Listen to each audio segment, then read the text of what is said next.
Good evening, very warm welcome to the West Yorkshire Football Show. West Yorkshire Football Show, and something a little bit different for us. Here we're going to do an England versus Bosnia and Herzegovina watch along, as well as incorporating our usual discussion regarding the region's footballing teams. So I'd like to say, as always, joined by our regular guests, Gaz Walker, who covers Bradford City for us, Lewis Sale, who is Mr. Non-League and beyond, and Dave Foy, who doesn't care about anything except for the mighty FC Halifax Town. How are we, gents? All right? Good, mate. Thank you. Yeah, I'm good, thank you. Good, mate. I mean, Dave, there is an England Hello. game going on. We kind of, it's been a bit of a running joke at your lack of monkeys to give about anything that isn't FC Halifax Town. But when it comes to England, I'm assuming there is something there for you. There is something. There's something for all of our teams in West Yorkshire. It's just finding that there's only 24 hours in a day, to be honest. And it's getting my work and personal life balance right. I'd miss out on quite a lot. So obviously try to keep my ear to the ground regarding my own team sort of just takes over most of my personal life. Like I'm doing all of the end of season stats still now, probably roll into next season, and then we'll be off again.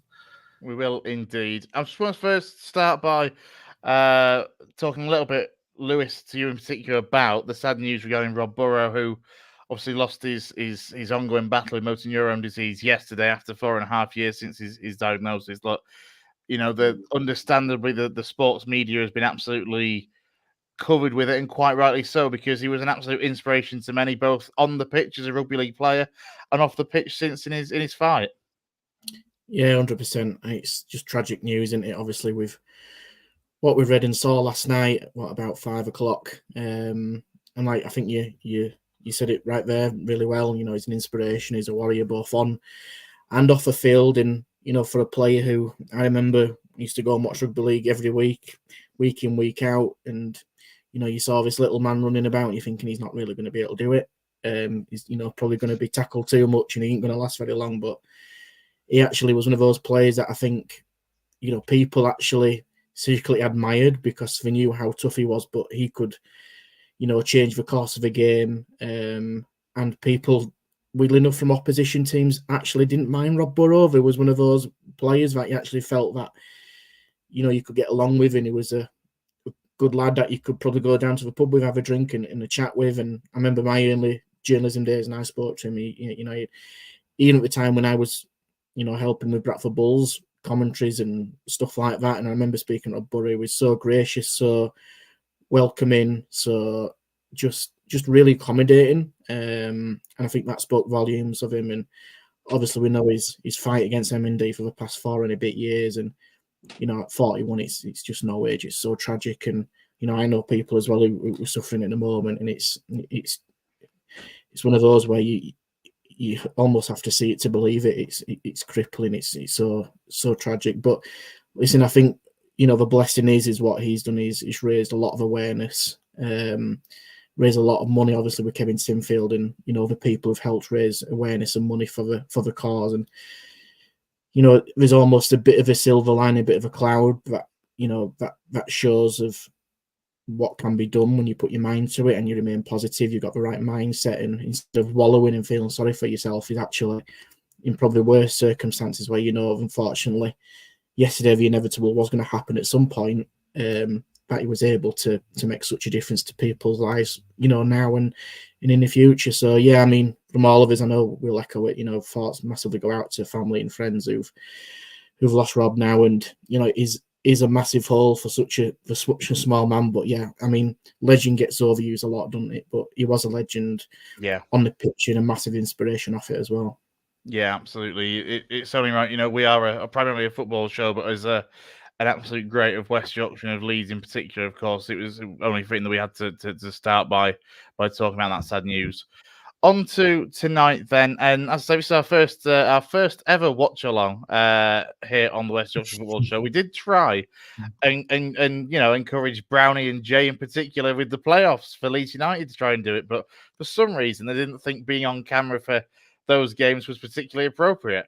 Can't think why. As for this one, England, are we excited yet about the Euros before we look ahead to this game? I'll be honest, I am. 1st of June, it's like Christmas for me. I had the England songs going out right from the first. It's like you can't play a Christmas song until the 1st of December in my book. It's the same when the tournaments come around. 1st of June, bang, that's the time to get them out. Oh yeah, I'm really looking forward to Euro 2024. I really am. I don't like the added media Can't tell if pressure he's of. being sarcastic. Sorry, No, Dave. I really I'm am. not Like, used to this. I really am. I don't like that the media, and obviously I work for a betting company. I don't like the fact that England are favourites. Because again, I suppose that does bleed a little bit into the fact I usually support an underdog. I don't like the favourites tag. But for all of, we've got this amazing team. Obviously, it starts with Bellingham, Kane, you name them. I just don't like the favourites tag. I really don't. That's the only thing I'm a little bit uneasy about. I think England, well, we're going to do shows throughout Euro 2024, so I don't want to jump too far ahead. But I am excited. I'm more excited for us all to get together and actually watch it together as a West Yorkshire football show unit. We have got that planned, haven't we, for the first group game against Serbia? I think Jay's hosting us all, having a barbecue. We are looking forward to that one. We are absolutely not doing any form of stream that night because it will not look good. Lewis, Gaz, I mean, come on, where are your thoughts on? I mean, let's start with you guys because you're annoyed that he's playing Lewis Dunk tonight in this experimental side as it is. So put that aside for a minute. Where are you at with regards to England and looking ahead to the Euros? As a kid, I was very, very into the England games, and obviously disappointment after disappointment. I'm a little bit older than you guys, and 1996 and 1998 were just like awful experiences. And I remember like crying and being really upset. And I think after the golden generation and subsequent failures and not really achieving what we should have done with that group of players, I've kind of like become immune to it a little bit. And I am 100% now club before country, and I'll watch England and I want them to win and I want them to do well, but it doesn't. I kind of like just shrug. Even when they lost in the final to Italy the other year, I had no expectation. I did not think that we'd win that tournament. I said at the start I thought Italy would win it, and they did win it. And when we got to, I kind of just shrug when they lose, and it's just like, oh, we've done it again.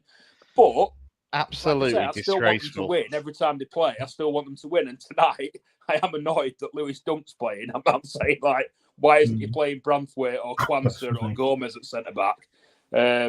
But yeah, we'll see how they go. I worry about them in the tournament. I don't think, like Dave says, we are favourites, and I don't like being favourites. So like it probably for a similar reason to Dave, because Sporting Bradford City were not very often favourites for anything. But the left-hand side of the defence worries me, and I don't see how we can I don't see Southgate playing a formation that gets the best out of who I think are our two best players in Foden and Bellingham. So I just don't see us fulfilling the hype. But you never know. Let's see how we get on. It's Gerrard and Lampard all over again, isn't it? Who do you play and all that? Well, a little bit. At least in this case, they're not. At least they're not the same position. I mean, if we'd have rewound 12 months before Bellingham went and turned out to be amazing for Madrid, it was a lot more obvious back then, wasn't it? You had Foden as your number 10, and Bellingham was always going to be one of your two City midfielders. It's only that Ancelotti went a little bit mad with Bellingham and his career turned him into a number 10 off the back of this season. That for me doesn't mean that he still can't do a job playing in that number 8 role further back. And I think that's how you then get the best. For me, the question is how do you get the best out of both Foden and Palmer? Obviously, Palmer's got his chance tonight as well. As that goes wide. Would you all just seen Ollie Watkins just roll that wide? Yes. Yeah. I'll be honest. We've been trying to work it out all day, basically, haven't we? Excuse me. Yeah. For those of us that are watching on telly and those of us that are watching on devices that are seconds behind. So I don't actually know. I mean, we think we've got it where we're all about at the same point. Well, I'm not, because here we go. There's always one. I'm on my phone on the stream and I missed the chat when Dave put it's kicking off on mine now. So I'm like, I don't know where I am compared to you guys. To be honest. Look, well, we know where we are in terms of going into this Euros. Spare a thought for Callum, who's one of our regular Huddersfield Town correspondents, who I'm assuming has an Ireland side to him because he's just going to sit here and watch Ireland's 2016 Euros rerun. Didn't even want to qualify. I'll be honest, I never even realised you were Irish, Callum. I didn't. Lewis, thoughts then on tonight and going forward for this summer? I echo. Right, hang on. Am I the only optimistic and excited one here? I mean, actually, to be fair, Dave's throwing up more excitement than I expected. I'm excited. But as for Lewis and Gaz, I mean, good grief. No, so no. Listen, I'm in a camp of both what Gaz and Dave have said, where it worries me why we've been put as the bookies' favourites, because we shouldn't be, in my opinion. I think our squad is similar to a lot of others, but I wouldn't say that we should be number one. I'd put France, to be honest, as number one at the moment with the depth that they've got. Tonight, I think it's good that we're taking it outside of Wembley, because England doesn't just belong to London; it belongs to the rest of the UK and England, which is nice to see. Yes, and also it's biasly the best stadium in England, which is great. And then, but obviously, I think more tonight is probably not much that we can read into it. I think it's a good opportunity for some players to get a few minutes. I would have liked to see Brantford start. I think he deserves it. I agree with Gaz on that. In terms of how I think we'll do across a competition, we all know that we're capable of winning it. It's whether, one, that Southgate is proactive enough to make the changes to affect the course of the game, and also, two, are we able to keep our star players fit? Because from Gaz's point, and I know we've chatted about this, I 100% agree. Foden and Bellingham for me are two best players, and I even count Harry Kane in that. I still think Bellingham and Foden are going to affect the game more than other players. And if I was Southgate, and this is very naive of me to say, but I would literally say, play where you need to play. You do what you need to do to win as the games. I wouldn't give them any structure. I'd just let them run the course of the game, because I think if we start restricting men into certain positions and certain patterns of rhythm of play that they're not familiar with, I think that could restrict and limit with what we can do. But do I think we can win it? Yes. Do I think we'll win it? No. But what I will say is, I also, I know we've again chatted about this. I'm very much 50-50 about this, because I know that some people much prefer club over international, which I 100% get. I completely appreciate that. But in my lifetime, I want to see England win a major tournament. And I think at the moment, with the squad that we've got, apart from that kind of golden generation, so to speak, this is one of the best chances we are going to get of doing that. And it worries me that if we don't do it now, then I can't see where it's going to come in the next 4-8 years' time. Yeah, I can get that. Just going quickly on to what you said about Foden. To be fair to Southgate, he said in his press conference when he announced the large squad that he's currently, having to narrow down, he said about Foden, he was asked about what he would do with Foden positionally, and said, look, just because he's a position on the pitch doesn't mean he has to stay there. He's got the freedom as far as Southgate's concerned. So I think that whole concern of Southgate being too rigid is not going to be the case going forward, but fingers crossed. As regards to club versus country, I'll be honest, I'm 100% both. I don't know. I will always put the country on the same platform as club. Like, I would take England winning something over Lincoln getting promoted to the championship, for example, by an absolute country mile. I just would. It's your country, it's your nation. It's what you're born into, arguably more so than club colours in a lot of cases. See, I used to be like that. I used to be like that very much, and I don't know what's changed. Like I said, maybe it's just the scars of everything that's gone on throughout my lifetime in watching England. But now, Gaz, but I didn't, like I said, I didn't. We've all had England disappointments, Gaz. We've all had England disappointments. I remember Steve McLaren in the rain with the umbrella and not qualifying for Euro 2008. We've all been there. We've all got our different disappointments. I was there when Harry Kane was taking corners 8 years ago. Yeah, but maybe I don't know. Then I don't know why I've changed and why I'm very much club over country now. I'm going to go with cynical in your old age. I mean, you're not even old. Let's be honest. You were just kind of mocking you slightly here because you're not that much older than the rest of us. No, we've got rid of the penalty shootout hoodoo as well, which is one major monkey off his back. Yeah. I know Kane missed one against France, and had it gone in, it might have been a bit different. But I'm talking about penalty shootouts. Like we've got that monkey off our back now. And Pickford has been the goalkeeper that's played in those shootout wins as well. So it's not as if it's going to be Pickford in it at the Euros unless something happens in this game. And he was the goalkeeper for those. And I mean, how many have we won? 2, 3 under Southgate penalty shootouts? We beat Colombia, didn't we, on penalties? Yeah. Am I just making one and just glorifying it? No, I'm sure there's been a couple. Since I'm sure we've done at least 2. When you think Russia in 2018, What was it? The Euros, obviously, it turned out to be in 2021, and then the World Cup in 22. I'm sure there's been more than one penalty shootout victory. I'm sure you're right there. I'm sure it's either 2 or else 3. But the point is, that was after a long spell of not winning a penalty shootout for Toffee. Yeah, there was only Holland that had a worse record. I think Holland had faced something like 12 penalty shootouts and lost all of them, and we'd faced something like a similar number but won one, which was the Spain Euro 96 one. Where this Sherman stats going international. I love it. Yeah, well, that's it. You know what I mean? Free Lion stats, isn't it? I think. Where do I see it? So, I mean, the first 15 minutes have been very dull. If I'm being honest, we haven't had much at the moment apart from that chance.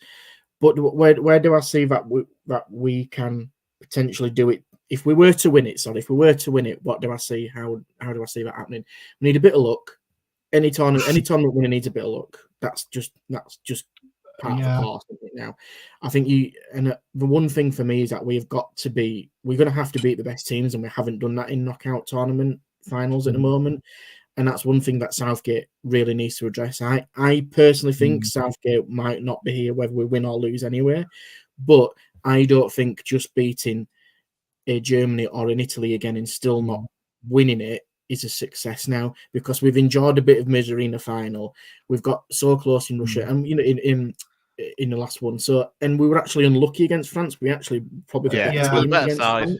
Don't forget, we did beat Germany in the Euros. Yeah, and we need to learn from that now. And if there's in some respects, there isn't many excuses. The only excuse that you can really throw it is that the defense isn't top notch compared to other years, but still, you look at that defense, and a lot of international teams will still take that defense. They absolutely would. You look at Kyle Walker, Trippier, John Stones, even Harry Maguire, and the looks of Branthwaite and the depth that we've got. People would have them in their team.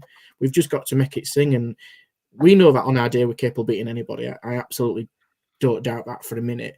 We've just got to get off to a half decent start and not be sluggish and just show what we're capable of doing. We're not going to get a front potentially 8 or 9 in that positions. I don't think in the next 4 to 8 years, and this is where we need to make the likes of Ford and Bellingham. Kane isn't going to be the same player in the next major tournament. No, this is sort of Kane's last one where he's going to be the big man. Tony, Grealish, Maddison have all got a part to play. Palm is in the form of his life. You've got to make the most of him now. I'm just going to come back to this in a second because, unexpectedly, because he told us earlier that he wasn't going to make it, in full England attire, I might add, Stephen Downs is here. There he is. All right. What a guy. How are we doing? I will add as well, actually, that Stephen Brown as well, our obviously co-host and Leeds United fan, and he's going to join us in around 10 minutes or so, I think, when he's finished work. But Downsy, you said you weren't going to bother. We're delighted to see you. How are we doing? Not bad. I've had an unexpectedly stressful day, and I got home rather late. Why not relax by talking about England? Because that is definitely not a relaxing way going forward. But I'm glad to be here anyway, and I hope the viewers are glad that I'm here too.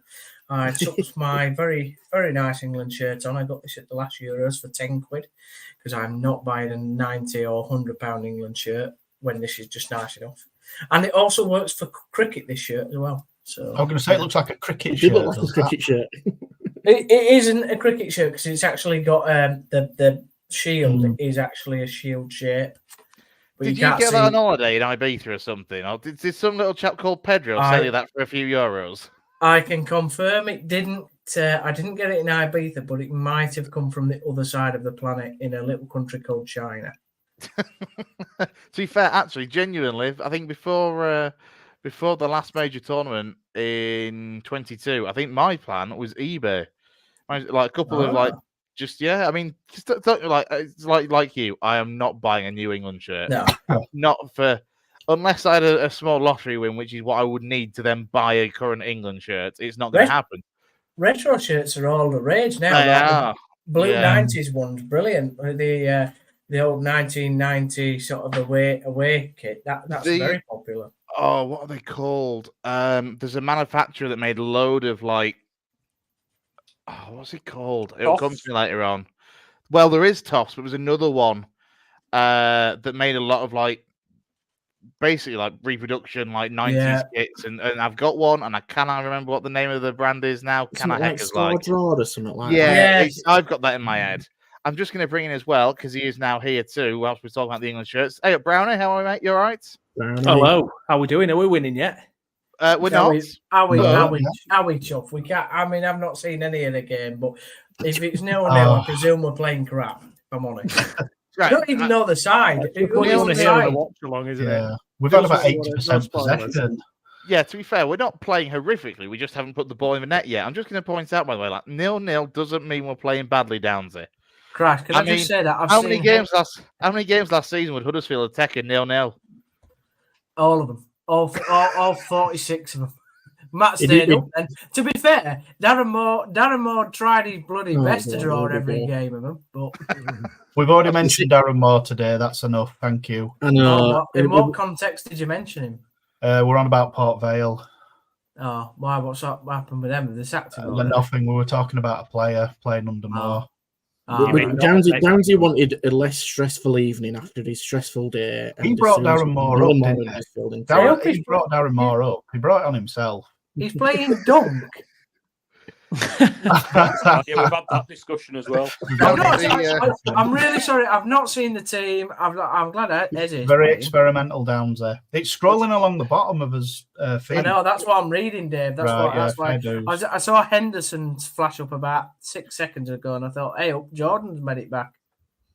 There's a goalkeeper. I was watching it. I was watching it on mute, and the kits did catch me out. So I was like, England are in like the I was like, yeah, go on. I'm like, who's that? I've never seen that person before for England. This is controversial. I'm not a fan of that kit. An England away kit needs to be red. England away kit. Is it black or blue? It's navy blue, and I quite like it. It is a little bit purpley actually. It's not purple. Like it's in blue. No. It is. Are you as blind as me? Hang on, let me just check. Oh, there we go. It isn't full of purple. Glasses. It's nice, but it's not traditional, is it? They should have done Euro 96 grey. Euro 96 grey. Oh, good lord. Oh, yeah. A terrible kit. You can tell Steve grew up in a certain era, can't you? No, but Gaz touched on it earlier about Euro 96 and the drama. We got to the final in 2020 and it was nowhere near as dramatic as Gaza sliding in at the back post against Germany. I'll be honest. Every time I watch it, I think he's going to score and he never does. It was for me because I don't remember Euro 96 that well. I was 6 years old. Oh, what? Right. So come on, Lewis. You were what? You're only a year older than me, aren't you? I'm 35, mate. Yeah, exactly. You're only a year older than me. So year of 96 was my pinnacle. Like that was my proper memory of international England. I absolutely my first tournament. Even this is one for Brownie. I even went to Ellen Road because I did a little museum thing about Euro 96 at Ellen Road in a little museum place just outside of it. And I remember going. Oh, that's a superb museum. That's a superb museum to stick in a yellow skip, by the way, but we'll pass up. Hang on, what did he just say? Something David Batty, I imagine. Revy's amazing. Were you not like a 7-year-old Lewis Sale rocking up at Ellen Road? Were you not tempted? Mate, I was born I was born 3 days before the Holland game in 96. You missed a treat Downs there. I was kicking a Brussels sprout in Mother's womb. Oh dear. That Holland game is still the best England performance I think I've seen. Oh, I've got the full 90 minutes on DVD. Guys, come round anytime and watch it. Cheers, pal. I'll be over tomorrow. Everybody in the stream now is just typing Sam. See, so for me, the first time, and I'm going to lead this on to Ian Hemming's comment as well, which I'll bring up in a second. But for me, growing up as somebody that, basically, my mum and dad, no interest in football whatsoever at all. So I didn't get into football really until we got a moved house. And I was in primary school up here in Yorkshire when I was 11-year-old. So for me, the first tournament that I properly remember was watching England versus Nigeria and Japan and Korea in 2002 at 7 a.m. because school had opened early for us to go in. The same happened with the heartbreak of Ronaldinho as well. But that leads me on to, that was the first bout of disappointment was from, as Ian mentions, that golden generation. See, I don't necessarily believe that the media, yes, But as players, I don't necessarily think they were overrated or overhyped. I think they were brilliant players. But the media back then was so much more critical and at the same time, like building us up beforehand, but then knocking us down a lot more harshly than the media does nowadays and has done probably over the last decade. But that comes from within, Chris. So back then, you have to remember we had a manager or a couple of managers that were absolute dynamite media gold in terms of Ericsson's off the field, like yes, things that were going on. And Kevin Keegan resigning in the changing room, Capello banning the media. Do you know what I mean? So, like in terms of that, it didn't help. Where the reason it's different now is because Southgate has incorporated the media into what the England setup is now, and so they don't feel they need to go after the England team as much. And I think Bobby Robson tried to do a similar thing in the 90s because of his connection with the media, and Graham Taylor did with his dad being a journalist, but because of the media war between the Mirror and the Sun, it was like literally the impossible act to do. Sorry, have we all just seen a Brezietche just tearing Bosnia? He's such a good player. Such a good player. I know one thing the golden generation have come out and said, though, like your Nevilles and Carragher's and stuff, they've said there was a massive divide in England, especially between Man United and Liverpool, sat separate tables, weren't really together. But this is, I mean, we talked a lot over the last few months about Southgate, and for me, and the thing that I annoy you all by banging on about is just what he's done for the team unity with this England squad over the years he's been there. You compare that though to what we had back then, and those divides within the same camp, like you said about United players sitting together, Liverpool players sitting together. You know, there was no. Oh, what is he doing, Lewis? Sorry. if there wasn't that unity behind the scenes, you know, with those squads compared to what we've got now, it's absolute chalk and cheese. I kind of feel like that rubs off at club level as well, though, because for me, I'm digressing a bit here, I admit, but games between the big sides now are far worse than what they used to be. Yeah, back then, and this probably goes hand in hand with actually when you look at the dressing room and the fact that United and Liverpool players hated each other on the pitch against each other for 90 minutes, but they seem to take that into the England dressing room as well. Whereas now, everyone is great in the dressing room and gets on fine, but actually, and gets on better than fine, actually gets on really well. But as a factor of that, they're all a bit too friendly when it comes to the club games meeting each other. Just seeing a death on the pitch. Not literally. Oh, a superb challenge for me. I'd love to see that in Germany. The thing is, Chris, and I totally. No, he's not. I don't. That was me at Abbeyfest. That tackle. That was you. That was you doing that, somebody, Brownie. The thing is, Chris, I actually don't. Jesus Christ! What a tackle! I've only just seen the replay. I mean, he gets nothing on the ball, but what a challenge! Chris, I agree with you, though, in terms of the unity and the Southgate thing. I'm not a Southgate hater like all of these madheads. I'm also not. I'm also not. All right, okay. So us four then, just Brownie. It's mostly Brownie and Jay, especially Brownie. Yeah. I've known Brownie for how long have I known you, Brownie? And I'm sure you hated Gareth Southgate even before he got the England job. So, according to Brownie, Southgate didn't even. According to Brownie, Southgate didn't even deserve the Pizza Hut advert. I imagine at some point he might have accidentally stepped on David Batty's toe, and that's why Brownie doesn't like him. But you know,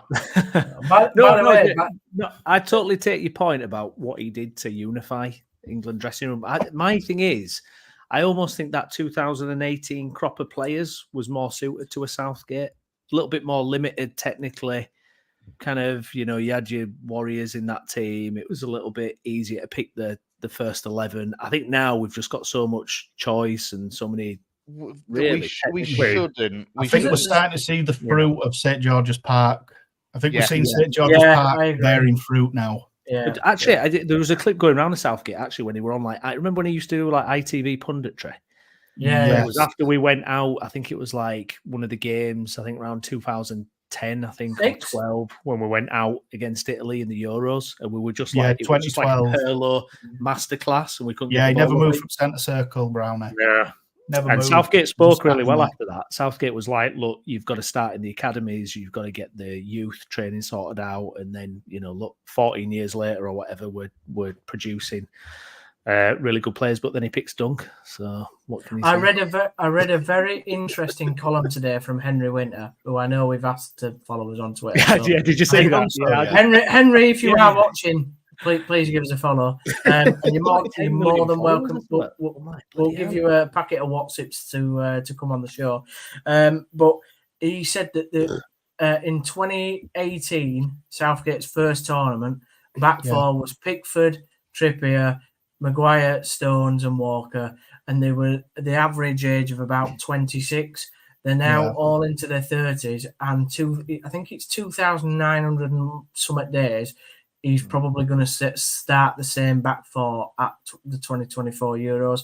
I mean, that's an amazing stat, that, isn't it? Really, it is for international level. And you know what? A lot of people will kind of look at that and think, well, we've not necessarily like advanced or developed, but actually, there's a hell of a lot to be said at international level for having that consistency, and it's the reason why Maguire's been in squads when he's been berated by United fans and stuff. But actually, as I've said about Pickford a lot, when he used to get some stick, 3-4 years ago, it's players like Maguire, they rarely ever put a foot wrong for England. So why in an England shirt would you necessarily, if you've worked with them, if you trust them, why would you change that? And I think that's, as I say, it's kind of bearing fruit in how well we've done over major tournaments. Like, this is the best run in terms of where we've got to in these last three tournaments before this one of any of our lifetimes, and potentially the best run of the tournaments that we'll see going forward as well.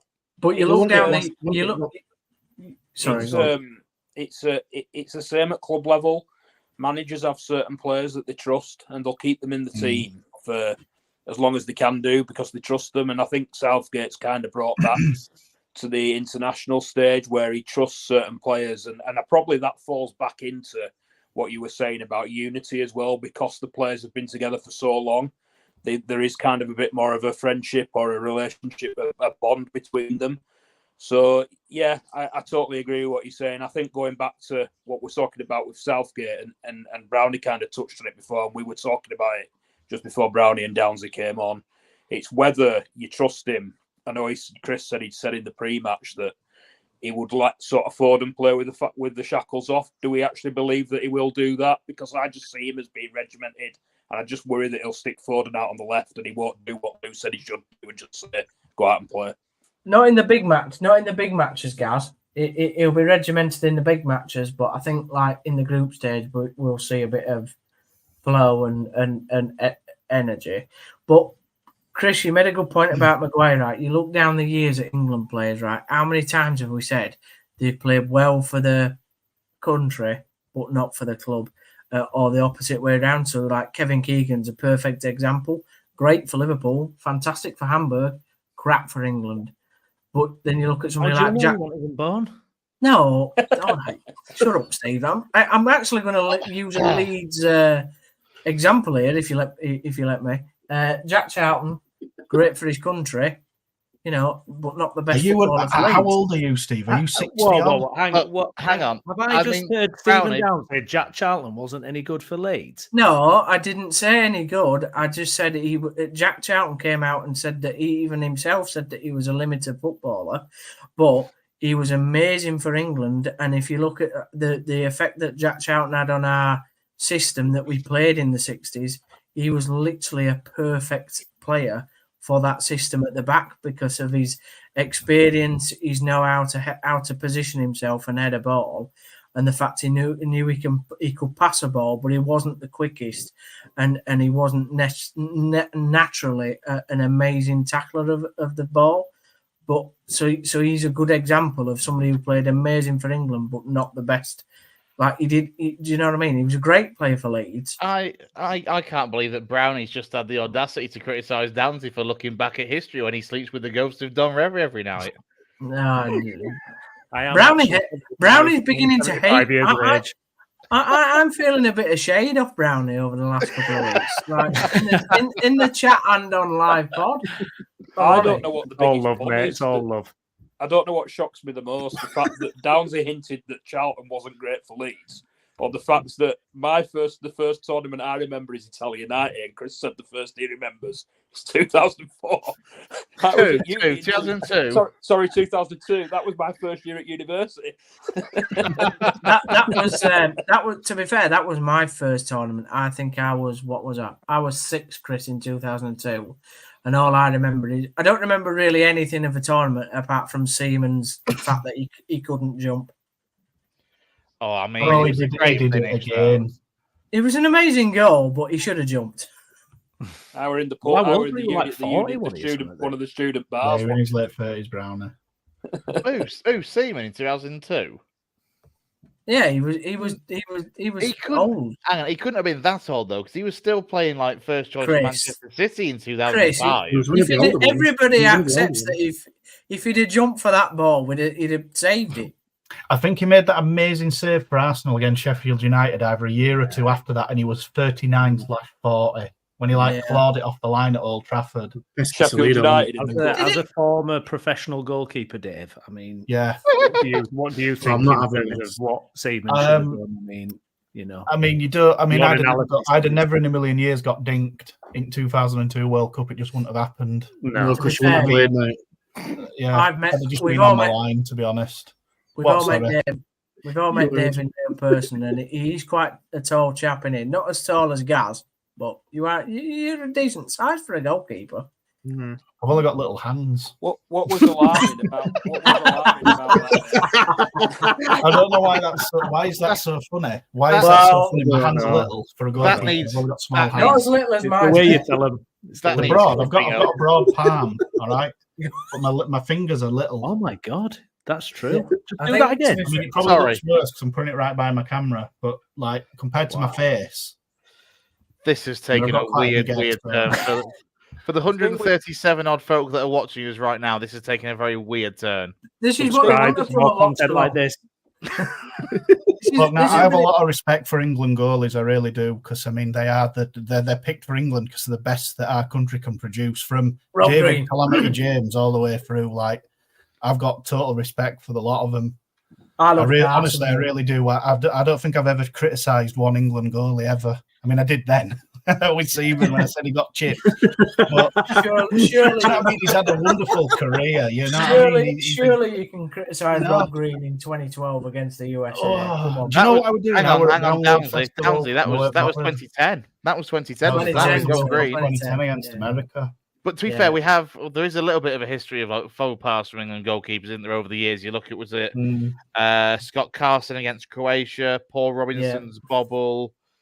Oh, I can't remember who was that against. It happens. Macedonia, It just possibly. happens. It Though. does. These things do happen. It's just when it happens to an England goalkeeper, because again, when you look back historically with the media in the relationship to England, they're just absolutely slaughtered.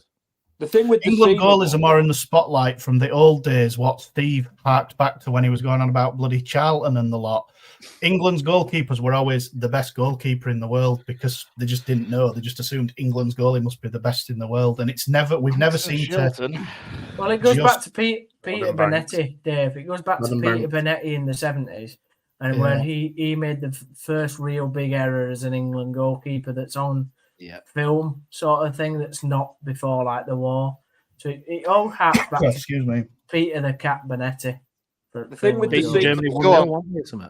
thing with the Seaman one was that was the second time in his career that he conceded a goal like that, because he did it for Arsenal in a cup final against Zaragoza. That's right. When Naeem did exactly the same thing. So he didn't learn from his mistakes, and that's something I will criticise him for. He basically repeated the same thing and made the same mistake again on the biggest stage. But he didn't learn to jump. He did it again for a third time as well. Does anyone remember him doing it again? No. Very, very right. Qualifying, we played Macedonia at St Mary's. They scored straight from a corner, straight over. Oh, they did. Yes, I do remember that. 2004, Dave. Sorry. Was that 2004? I've got a that was qualifying for Euro 2020, Euro 2004. Yeah, but I knew it was. And 0203. I've got all the qualifying on DVD behind me. Would you like me to produce them and show them you? No, it's not Dave. It's not Dave's DVD collection. It's a watch along. No, well, cheers, I can move all of the other ones out of the way. I can just get. To be fair, if that's the DVD that you're thinking about, Dave, that was one of my favourite England DVDs because it had Alan Smith on and the camera work. Oh, for no, that, I'm going to have to get it. I'm going to have to get it out. My DVD. God. It had Larius Vassell on the front. Rice Vassell's on it as well. I mean, this is again with risky territory in which we're going down tonight. This is Dave's getting his DVD collection out. No, here we go. He's actually found it. Yeah, that one. Yeah, it's great. Path to Portugal. And the what is it? The game 2004 England game that was quality as well for the. All my England DVDs are there, just to hand whenever I need them. Oh yeah, you've got the book. Anyone seen Bosnia just have a chance there? No. Yeah. Someone get Dreams in 2018. Who messed that up? Who put ball across the box, Brownie? I don't know. Who won it? It was a good shot, that. The Bosnians aren't bad, are they? Oh, it's Gay. Matt Gay, yeah. Yeah, Gay. He's just failed to find Alexander-Arnold there. The Bosnians aren't bad, are they? Really, when you look at them, they're playing some all right stuff. You know what? Was it the 2018 World Cup that they qualified for? Or was it might have been Euro 2016 that was their first qualification? It was either way. It was off the back of Edin Dzeko having a right season. Yeah, they've got a decent squad. Serbia. I was getting that they're in the same region of Europe, aren't they? Yeah, Serbia got a right spanking off Argentina. Try not to say that to either a Bosnian or a Serbian because you might not live very long afterwards. No. A little thing called World War I started when that happened. I'm fairly sure that they don't really get on, the Serbs and the Bosnians, but before we get into international politics, we'll head over to our political advisor, Lewis Sale. I can't wait for half time. My comment is I can't wait for half time because even I'm bored of his first half. I'll be honest, Lou, do you know who you remind me of? The BBC reporter that went into like war-torn countries, the Hang on. Just because he's had a fortnight's holiday, he's come back with a bit of a tan, doesn't mean he looks like a war correspondent. To be fair, it's not necessarily been a half to write home at, has it, for England here so far? However, it is. We're still having. I've seen us play a hell of a lot worse. I've seen us play better. The thing is, we're going to be playing against teams like this, so in groups, aren't we? We're going to be playing Slovenia, who are going to set up like this, and Serbia are going to set up like this. So we have to get used to it. Don't get me wrong, we've got players out who are not. This is minutes, isn't it? It's experimental, but at the same point, we're going to have to. Some of these players will play. Yeah, I'm a little bit. What do you guys think of this debate about player fitness and playing too many games and all that? Because I look at Bellingham, and he's probably not been at his best for a couple of months for Madrid. Even obviously, he still makes a huge impact, but not at his actual best. You look at his age, how many games he's played. It's like I'm a little bit concerned we're not going to get the best of him in this tournament, to be honest. And you look at Foden and all that as well. He had a winter break though, Brown. Yeah, he's not joining up with the England squad, is he? I think he said in his post-match, I think June the 8th. I think it is that he's joining up. So, I mean, to be fair, I guess the thing is, he's one of the ones where he can have this time off because he knows 100% certain he's going to be on the plane. Well, I was just going to say nothing to worry about. The squad's announced on June the 6th, I think you said in the last show. I could be wrong on that, but I think that's right. I'll check it. If he's saying that he's not joining up, June the 8th, then he's obviously being told, hasn't he?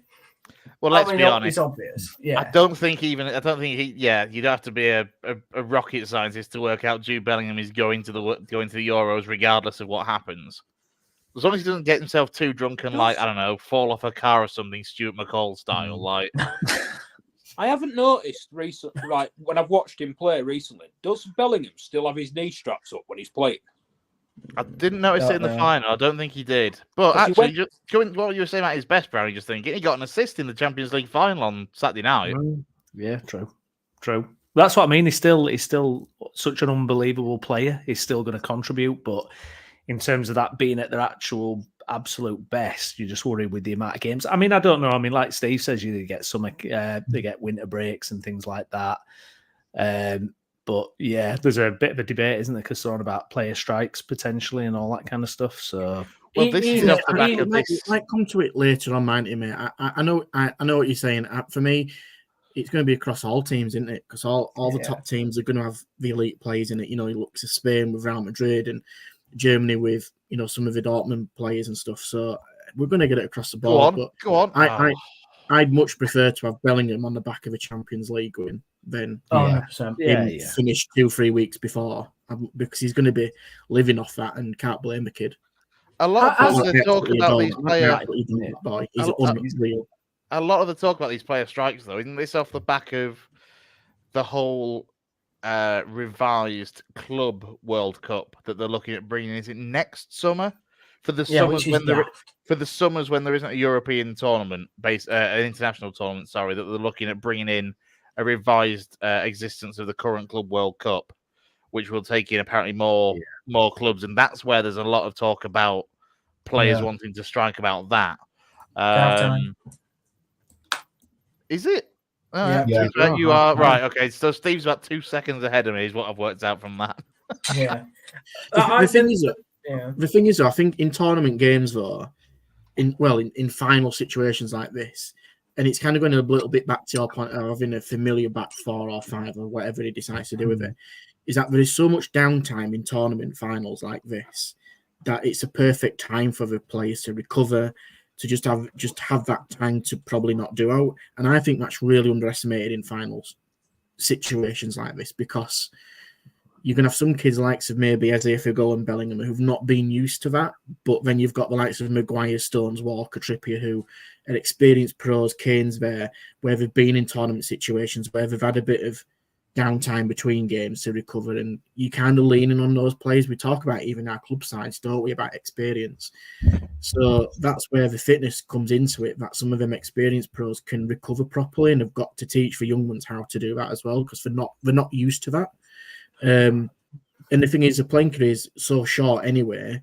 In this moment in time, I can appreciate there's a lot of games, a lot of games, but it's difficult to complain when you're playing at the absolute elite level like this, because you're probably only going to get maybe 3-4 tournaments to push, unless you're a Ronaldo, for instance, or a Messi who's going to be playing every couple of years for the next 10-15 years. So it's hard.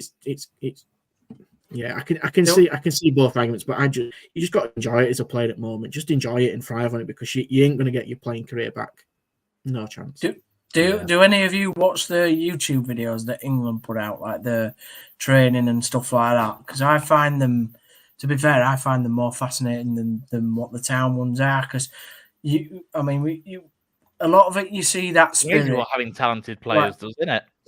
No, very funny.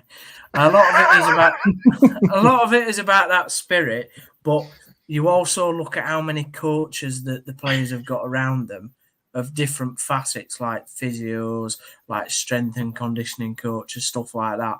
So I think, like goes to Brownie's thing about them being tired, I just don't see that being able to happen because of how many coaches literally they test every muscle.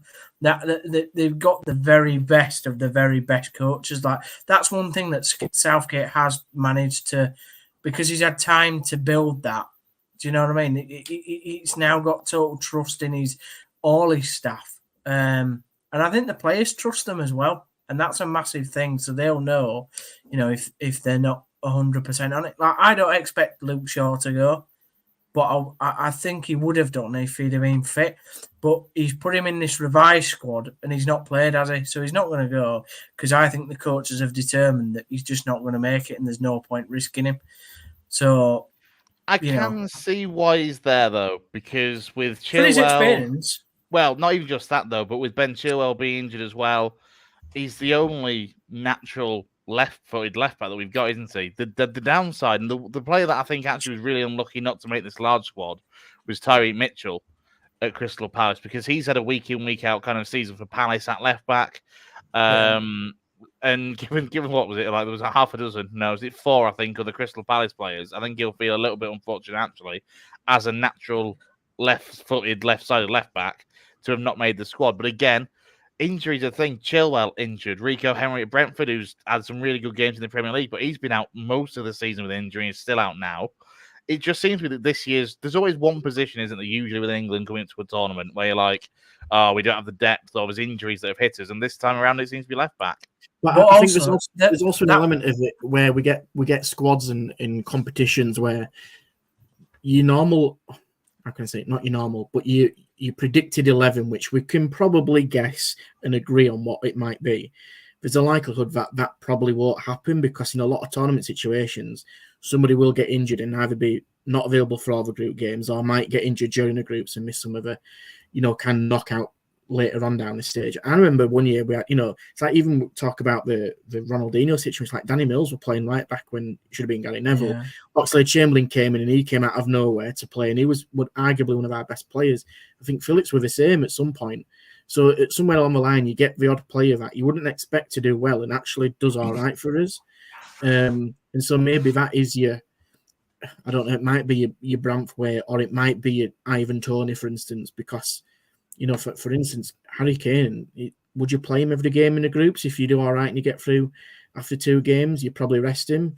So you're going to have to call upon some of these players who are playing tonight to get you over the line because it is a 23-man squad you've got to count on. And there's going to be some players, 26, but there's going to be some players who, for instance, I think it was Conor Cody that other year who didn't play a minute, but you've got to have the right characters around the dressing room. So maybe Luke Shaw does go because he's got that experience to help some of those younger defenders get through.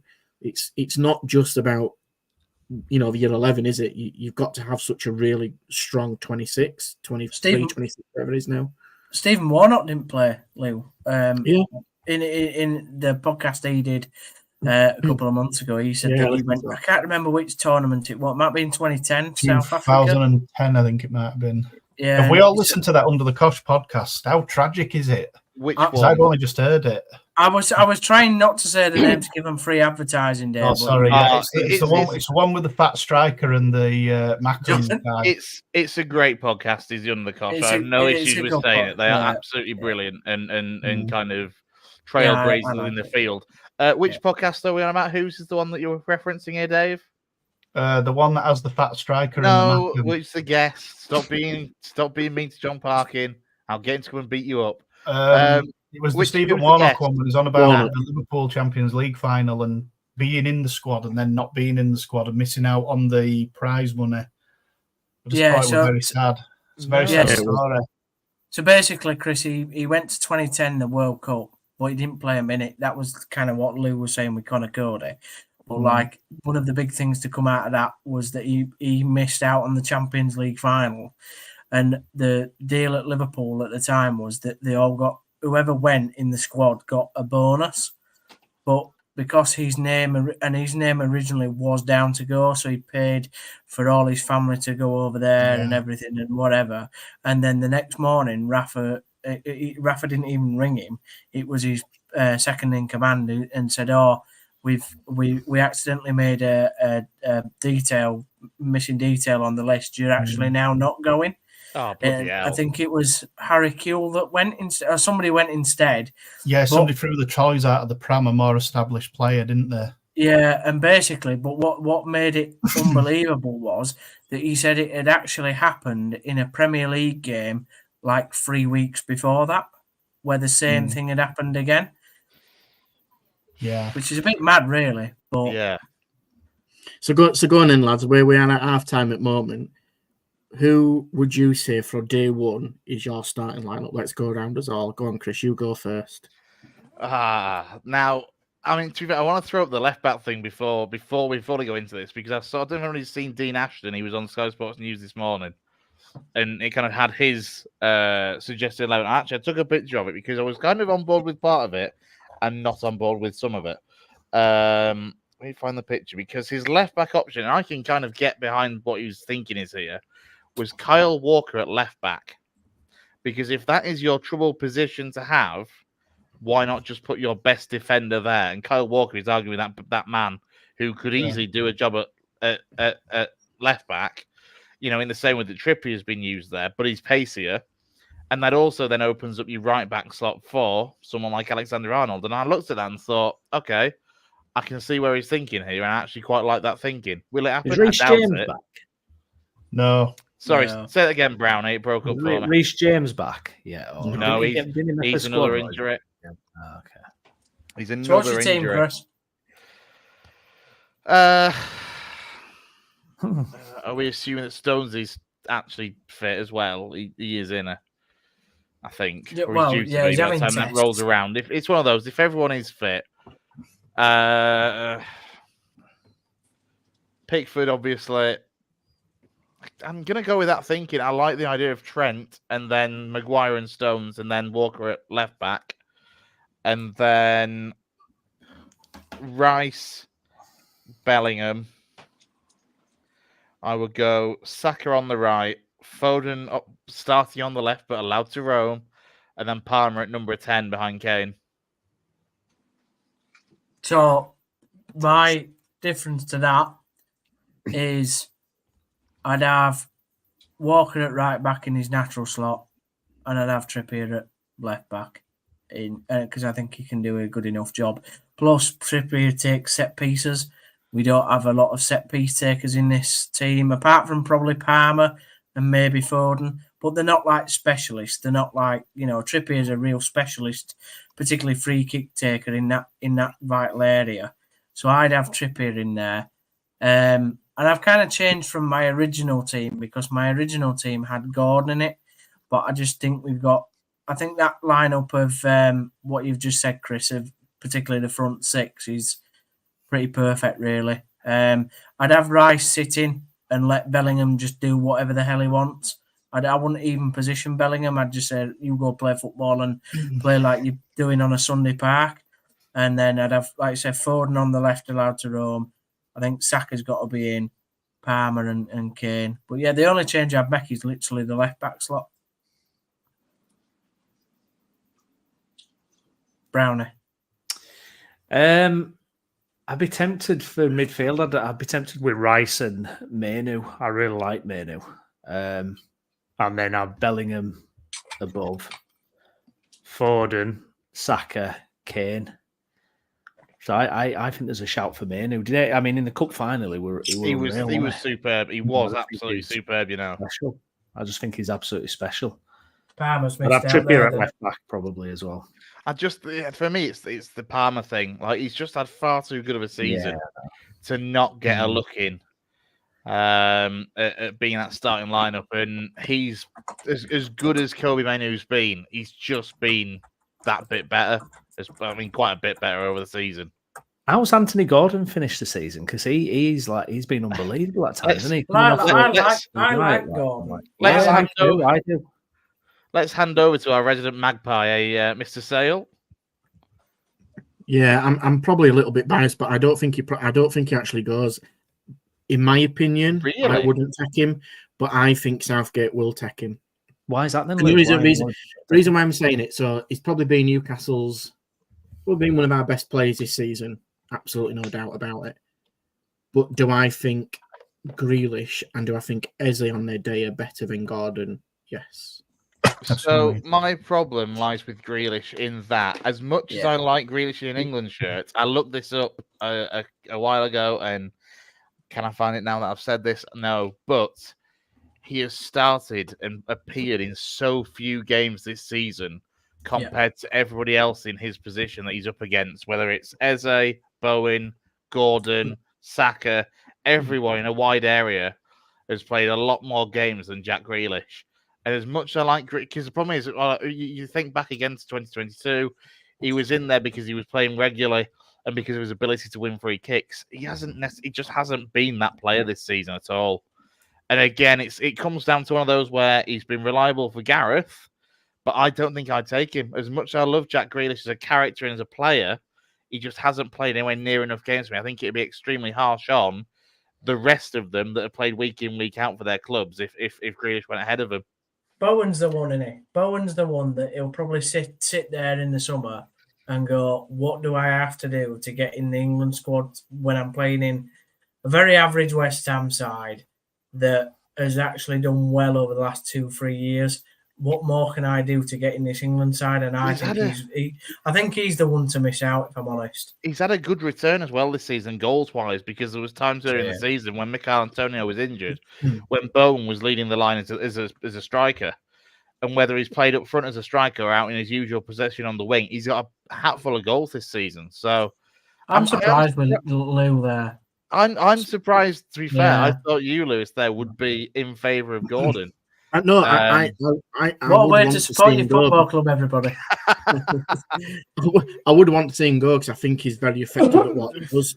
But I know what you're saying about Grealish, but I actually think in an impact situation in big games, I think Grealish has got the nod for me over Gordon. I think even if it's for 20 minutes, Grealish doesn't have to be necessarily match fit. He isn't going to start games, let's be honest. But I think if it comes to clutch situations, Grealish can win you a free kick. He can turn people. He can create something out of absolutely nothing. And I think Gordon needs 2 or 3 times to do what Grealish can do on one occasion. Gordon, like, basically not quite single-handedly. It was obviously a team effort. But you think back to last year in the under-21s tournament in which he was instrumental in England winning it. Yeah. I just wonder though. I think he has a bigger impact at the next tournament. I don't think he'll get into this one. I just wonder whether there's not a bias, but you look at the names that we've just mentioned, right? Palmer, Foden, Grealish. They're all not wingers, are they? They're all centre attacking, sort of left attacking, right attacking midfielders, and they're not wingers. Gordon's a winger, isn't he? He's not really a. He likes to go on the outside and cross balls in. And I feel like Saka and Gordon are the only 2 proper wingers we have in this squad, which I find really interesting because years and years ago, if you remember, how much did we rely on wingers in our gameplay?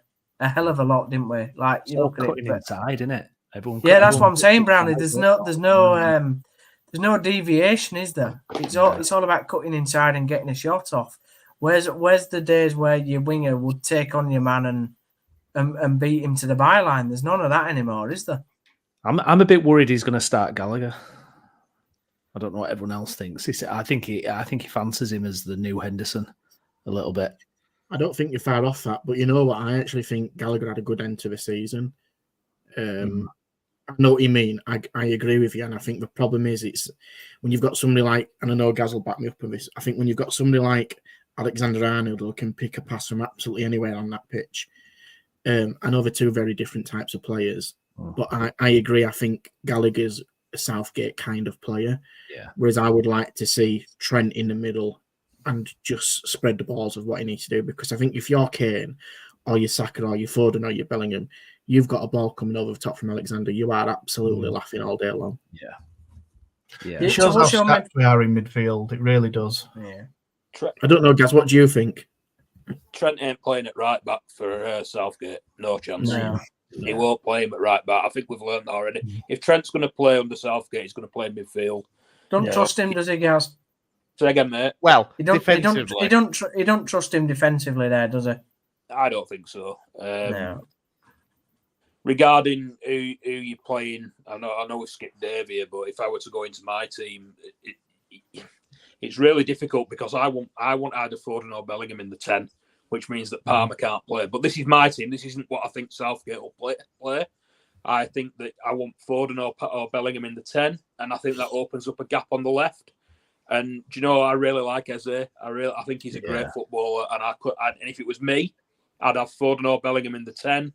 Probably Foden, because as Chris says, you can play Bellingham a little bit deeper next to Rice, and then I'd stick Eze in on the left-hand side. How old is Eze? He's only 22, isn't he? No, about 25 now, I think. Yeah. Is he older? Yeah, a little bit. Is it Elise that's young? He's 25 and Elise is 22. Is it, forgive my ignorance, is Elise like, is he dual nationality? He's French. Elise is French. I think France. Could he not be dual nationality? No. He is. He could have played for either, but he's opted to play for France, I believe. I thought he could have played for either. And they've not named him in the squad either, have they? Well, he's not getting in that French side, is he, if we're honest? Do you know what, lads? Do you know, and I think I put this in the group chat the other day, and it comes back again to trying to get the best out of both Bellingham and Foden. in a way, and I think it'd help us defensively because I think we're weak defensively. I'd be tempted to go 3-5-2, and he won't do it, but play an extra defender and let Foden and Bellingham both play as 8s either side of Rice, and just let them two play and let them two dictate the game. Is that you guys advocating for a 3-5-2? Have You know you what? seen that idea on a t-shirt somewhere? Oh, He's wearing it right now, isn't he? I think it'd strengthen us defensively, and I think it'd get the best out of both Foden and Bellingham. What are you saying, Dave? What's your team? Yeah, go on. do you know what? I would rest Bellingham for the first game, and I think it'd literally be like you live by what's the word I'm looking for? Not that you live by the sword, you die by the sword, but I think it's the kind of decision where it can go either way. I wouldn't play Bellingham at first. I'd have him on the bench, and we've already discussed him a lot. I'd have somebody like Grealish play instead. But the absolute key in midfield for me is the fact that Rice plays, and it's just safe in front of the defence. So, as you say, Trent can pick out a ball. I would seriously not, if Bellingham's fatigued and that sort of thing, either start him and we get a 3-0 lead and we take him off at half time, or we don't play him, we struggle and we bring him on. And it's quite a controversial decision. There we go. You see Trent's ball then. Sorry, just to... Yeah, it was a right pass. Has cut anybody... you off, Dave, but that's what he's capable of, isn't he, Trent? Yeah. Is any... Pass like that. Palmer and Gallagher need to play very, very well in this second half to stake a claim as well. Put it that way. I think Gallagher's so limited as a footballer. I really do. I'll think be he's honest. fine, but... I'm not a Gallagher fan. If myself, I'd rather see, if I'm honest, out of the players that he's picked, I would rather see Adam Wharton getting some minutes into the next game and the second. Yeah, somebody said Manu, Steve. Yeah, we haven't really talked that much he's about a Southgate type player. Southgate loves a Gallagher. Yeah, but again, Manu will have come through St George's Park. He'll have been known about for years. Southgate will know that man inside out, or he will, as we've talked about, he'll have people around him that know everything about every player. The same applies to Wharton, though, absolutely, because he's been in the England youth levels as well. You know, I did an England in the 19s game. For about 18 months, 2 years ago, and he was in that squad and was outstanding, really, really bloody good in that game. I think he was at Chesterfield and against Turkey, and he was fantastic. And then I did an England 20s game against Italy earlier this year, or been back in the last year, and he progressed up that upper stage. So he, for me, is the next Declan Rice that we have. He's the next kind of defensive-minded midfielder, and he has taken to Premier League football so bloody well, so well.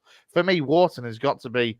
I know there's 5 or 6, I think, uncapped players in this larger squad. He, for me, is the uncapped that has got to go because he's. That's what I mean. This is where we lie with England, though, because for me, he's better defensively, like Rice, than Gallagher is. So he's far better. He's the replacement, and because we've got better attacking midfielders than Gallagher as well. Gallagher doesn't break the lines where Manu and Wharton both can break the lines, and that's the difference. I just want to mention, by the way, I'm not sure Wharton on that, but go on. Has anybody noticed that? And I'm really disappointed at the moment, but Watkins is having an absolute stinker again, and it's like I really don't happen for him, does it? I really don't want it to happen. Like I really want him to work in an England shirt, but he's just had a ball played up to him, and the ball bounced about 50 yards away from him, and then also he's just had a shot and he's like miskicked it, and it's just like. Well, what did I put in that chat, Steve? I said I don't think he goes on a plane. I would take Ivan Toney. It's looking like. I mean, to be fair, when Toney did come on in the other friendly, he looked so natural on the pitch, didn't it? It was like he was born to be in an England shirt. And Watkins, I feel like Watkins might feel the shirt's a bit heavy for him. What's happened with Toney then? Is he just massively dropped off? He hasn't scored for ages, has he? He's not scored for a little while. When he came back from that ban initially, he seemed to hit the ground running, with that free kick against the one where he moved the ball cheekily. And he was in a decent little bit of form when he came back, but he hasn't performed too well of late. But then equally, neither have Brentford on the whole. But I agree. I think with an England shirt, he's just got such a confidence and swagger about him as a footballer, as a character, that I think he's a no-brainer. And he's a terrific finisher, and I would put my house on him that he would score a penalty as well. Yeah. Yeah. Well, he scored the most points per penalty out of any player, I think, in an England shirt over the last 20 years. Ivan Toney's got to go to a top 4 club next year for me. I think he's I think unreal. he is. He's going to get that move. I think Arsenal is where he's going to head in the summer. I really do. Arsenal. Arsenal's perfect for him. Liverpool, I think, it'd be a perfect move for him, if I'm honest, compared to what they've got at the moment. He's a Liverpool fan, isn't he? But Liverpool, he were a Liverpool fan as a kid, but I don't see Liverpool signing that in this summer. I don't. And you know what, guys, in a weird kind of way, and I don't think he'll go probably because of that. But I'm not saying he's in that same category as quality yet. But for me, he kind of just resonates as like a Cantona for Man United. I think Man United, to get somebody like Tony, who's happy to take that pressure, to absolutely just own something like he does, I think he'd be unreal at Man U. They wouldn't have him over Hoyland, though. We should do. They really. I know that they should, they but would. What I'm saying, no, the fans wouldn't know. Yes, they We would. should do. No, they wouldn't. They love Hoyland. I think you're underestimating how much he's rated at that football. They can love Haaland till the cows come home. If the opportunity comes up for Man United to get Ivan Toney, United fans are backing that 110%. They should do it. I agree, but if that means sitting Hoyland on the bench, the United fans wouldn't give a monkeys. I don't know what Mark Goldbridge would have to say to that. And we all, yes, I know what you're going to say about Goldbridge, but yeah, he should score here. Palmer's done all right though tonight. To be fair, he's got himself in good positions. Yeah, I think he's looked decent as Palmer. I think after the season he's had, it's embarrassing, isn't it? How many players we've got, how many top quality players we've got in that area. Are we worried right now that it's still 0-0? Is anybody getting a bit worried? I mean, we're 55 minutes in. It's an experimental lineup. It is what it is. But we keep saying that we've got so many quality players, but we can't. And obviously, Trippier's taking up a left-hand side position as well here in this second half. So he's obviously trying to have a look at that. Yeah, he'll be playing left back. Will Trippier, I think. Every time the ball goes to Gallagher, it slows down. Have you noticed? Yeah, that? I can never get a pass off quickly. What we were saying about Gallagher. I don't think if you ask the supporters or you asked us 6 here now, I don't think we'd take Gallagher, but Southgate will, won't he? That's the thing. I actually think beyond us, to be fair, I think a lot of England fans would take Gallagher. Like I've got mates that support other clubs that really do rate Conor Gallagher. So I think it's like you said, Gaz. Amongst us, we wouldn't, but I do genuinely think there's a lot of England fans out there that'd be quite happy with Gallagher. But we'd take Wharton. You'd rather take Wharton. We've got a level of quality in midfield where we can be ruthless enough to say Gallagher don't get in. Like Brownie said, we are absolutely stacked in midfield. He's got absolutely stacked. What it is with Gallagher, look at that. Gallagher's just got that thing, hasn't he, where he just looks busy and he's like pointing a lot, and he looks like he's really into it, and he tackles. He's a proper little box to box. He's Gallagher. Yeah. That's one thing I will give him credit. He's an old school box to box midfielder. Yeah, they've stepped it up now. You can tell. Bosnia, second half we have stepped it up, Steve. You're right. We have. Like the corners here being taken are really good set pieces. Well, that's why Trent's got to go and play as well, because he's a good set piece from deep positions. Look, every corner he's put on the penalty spot. Every corner. Here we go. Oh no! Southgate's just never fancied Trent, has he? That's Gallagher at back post looking busy though, isn't it? He could have just knocked that in. That's the Gaza moment. That's the Gaza moment in the grey shirts. Southgate's never fancied Trent, though, has he? For years, he's never. It's that defensive part, though, isn't it? Like he's don't get me wrong, he isn't the best defensively at all by a long shot. And it depends what you want out of your right backs and your left backs. And if you've got a more attacking fullback on one side, you want a more defensive on the other. But with England, it's a little bit, we're getting a penalty, lads. Go on, Lewis Dunk. We are. He's Dunk, going by to the screen. Can I just say, Lewis Dunk is the least... Steve, let's stop you here because you're just going to hate on Lewis Dunk. I'm just saying. Just mute him. All I'm saying. Where is it? No, don't mute. All I'm saying is Lewis Dunk is the least athletic That's a penalty Right. all day long. footballer in this squad. I thought you was going to say Lewis, Okay, referring what's to that Avi one? Fresh. Cheers, mate. Thanks. No, and he's going to texted VAR Ken? here, by the way. Surely. Who does Who Konza texts the play pen? for? Is it Villa? Villa. Yeah. It's Yeah, a Villa. penalty given. Who Penalty takes given. it? Palmer? Hang on, Yeah. it's You're not- in- Tony on. Yeah, Palmer. Yeah, Ivan Tony on now. With You're what's in on front- the pitch. I I'm should thinking take it. Palmer. Who's he I should booking take here? Palmer take it. Is he booking Bukacic? I think he is. What are we doing here? Oh, here we hang go. on. This is live Oh. scenes from St James's Park. Oh, what a penalty That's that how was. it's done. Are you That's all how in you get front it of done. me? I haven't even seen the penalty yet. It's not gone in yet, that's why. We're just showing you scoring a penalty, mate. Oh, No, surely not. What a penalty No, it it's were Hang and on, all. hang on. He's bringing Harry Kane on. Yeah, that's what I was But just going to surely say. not to Oh, take the he's pen. not. Oh, my Kane jumps up word. on- Nah, Why to be don't you fair, just right? Palmer's putting the ball down. Palmer Yeah, is get taking it- the penalty. get it- Let Watkins take it. Get some You've experience missed. scoring Ah, for I bet England. my house on Watkins missing. Palmer's Get it burying second this. before Kane gets on. Yeah, he is. He is, to be fair. Why wouldn't you let? Well, I don't get this. Why Steps wouldn't up. you let Watkins take it? Do you Because respect the hang on, records? Palmer's as been a well? penalty taker all season for Chelsea, hasn't he? No, but do you respect Yeah. the records? Yeah, You yeah, know, of like course. Harry Kane's England's all-time God. top goal scorer. But then you think of like how many penalties and how many more games Oh, they good play. as pen. England That's why I players. don't respect Rooney's. Good No, pen. it's crap, innit? It's coming home, boys. It's coming home.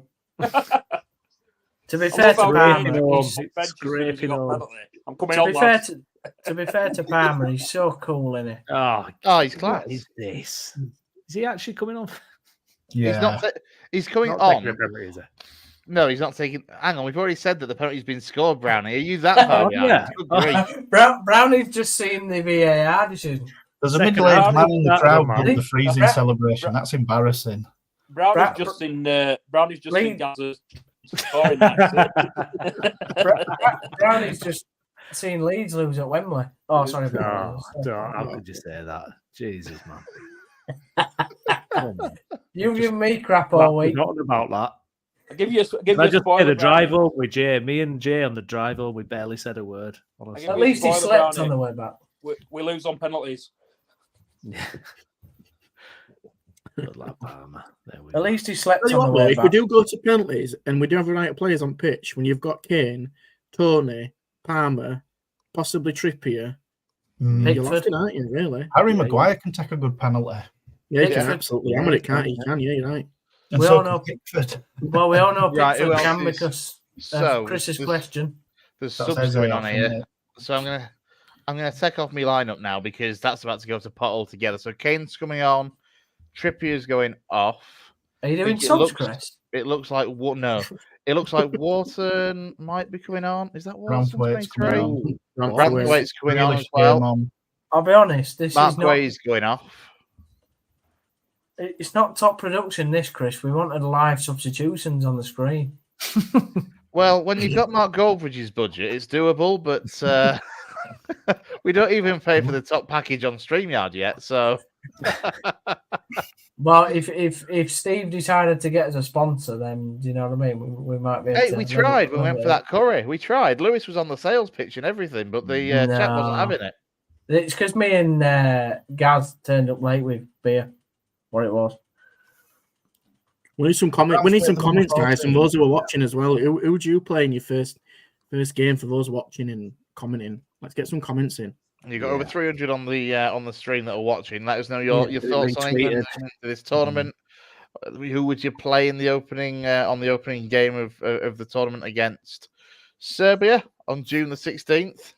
What we're saying about Branthwaite, by the way, as a Oh, footballer. he's got to go for me. He's fantastic, absolutely fantastic. Yeah, it goes for me. Are we saying he's a like one of the He's best a future English young England red back. talents? He's a future England like centre half for years to come. Yeah, he's tall though, isn't he? He's That's the other massive. thing. He's 6'5". Yeah. He's good in the air in both boxes. Oh, he's an old-fashioned centre half, and I absolutely love him for it. He's That's a Chris why he's Paul much- kind of player. He is absolutely a me kind of player, Lewis. He's spot on. Stick him up front in a non-league team. He'd do fantastic for you. Stick him up front in Champions League team, and he'll still do it for you. Would you take Kyle Hudlin, by the way? Oh, of course I would. Just one of them. Don't I get feel, him started on Matt Smith. I feel Kyle like Ludlam and Matt Matt- Smith as your Matt- strikers. I feel Matt like Smith's Smith, got to go. he's been harshly overlooked since he was a League Two Player of the season. Oh.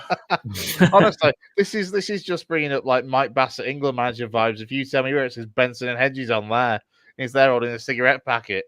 Tony It Benson says- and Ron Hedges, Division 3 players. It says Hedges on the back of my shirt, actually. No, you don't. So let me just check these subs. So the 5 subs have happened apparently. So Kieran Trippier went off for Adam Wharton. Mark Gray went off for Jared Branthwaite. Ollie Watkins went off for Harry Kane. Palmer went off for James Maddison, and Eze went off for Grealish. And then a change for Bosnia as well. Saric going off to be replaced by Hussein Basic. There we go. Sorry, Pronunciations and everything. Can I just ask if Wharton came on for Trippier, who's playing left back? Steve Downs. Morton. We're just gonna have to wait and see, aren't we, guys? We'll have Morton to must be playing left back. Well, he's not- 3-5-2. Trent. He could. Has he gone 3-5-2? Has Trent Yeah, gone off? lads, Sorry? told you. You were watching the watch along. Yeah. Has he put Trent in there, guys? Trying to see. I can't. Yeah, Branthwaite. He might have gone 3 at the back, because you've got Conser, Dunk, and Branthwaite. Let's put Conser towards that left side of a defence. Yeah, Yeah, I think- Conser can play Yeah, left left back. to be fair. Yeah. 3-5. It's either between him or Gomez to go on playing for me as well in that, because they can play across all positions. Great tackle. That's a great Brilliant. tackle, Gallagher. Gallagher should go just for that tackle alone. Go on. Oh, Kane, bloody hell. I ain't seen it yet. We don't score, Sorry. Steve. Sorry, No, we don't. Revise my opinion on Gallagher. Give it a fortnight, Brown, and you'll catch up. Oh, they've even shown a replay of it as well, Oh, Brown. it's a beautiful art. tackle. It's beautiful. Right, let's have a But look. Bosnia player doesn't know where he is. Show us your tackle. Come on. It's a thing of beauty. It's art. Are we surprised he's not brought to? Was Tony on the sub? Sorry, Ivan Tony's named in the subs, yeah. So it's what? all right, it's no I David just Beckham. wonder why he's not. Why he brought Kane on when it's literally pointless. We know what Kane can do. Why don't he put Tony on? Well, He'll he start still turning needs up on Friday. I was about to say, he still needs some minutes, Steve. You can't, like, having going from last game of the season in Bundesliga or whatever, or German Cup, to then, in Bundesliga, to then being cold for the opening game against Serbia. So he'll come off the bench in this one. You're Tony playing Friday, won't you? Yeah, who is it we're playing Friday again, opposition-wise? Iceland. There we go. Oh, Oh, the God. clown. I've got flashbacks. But you think he'll? Sorry, Oh, you think God. you'll think he'll start Tony, or you think he'll start Kane on Friday? I wouldn't Either be or. surprised either way, but either way, whichever one starts, the other one will come on to replace at The some one will point. come on, yeah. It's not going to be Watkins starting, is it? If we're honest, not on this. Not if it started today. performance. That was the worst one, that Iceland 2016. Oh, I mean, that was... Don't remind me, Brownie. Like watching BBC and literally just sinking beer after beer in depression. I can't remember where I was for that. I might have been in a Awful. pub. Awful. What I love is you can go back on YouTube and watch the BBC after I've done that, yeah. Do you know what? It's funny you say that. I've done that recently. Alan Shearer's just like, what have I just We're out watched? for. We're out for. Yeah. It's just all in amusement, aren't they? And you can see it on the faces, like. Yeah. In the clip of the Sky Sports News as well, they're in the studio and they're obviously doing like a bit of a watch along. And who were watching were just like, Steve McLaren won it. McLaren, Oh, yes, yeah. with McLaren, yeah. McLaren were just like, oh, England are getting on top now. We're losing. Oh, no. We're like, what? He goes like this with his. He goes like this with his hand on his mouth, and he's like, "Oh no!" Yeah, embarrassing. Oh well. Which is, I mean, he can't criticise. As England performances go, Steve McLaren, I mean, he was great at club level for Middlesbrough and the like, but as international management terms go, the fact that we didn't qualify for Euro 2008, and that still haunts me to this day, And is devastating.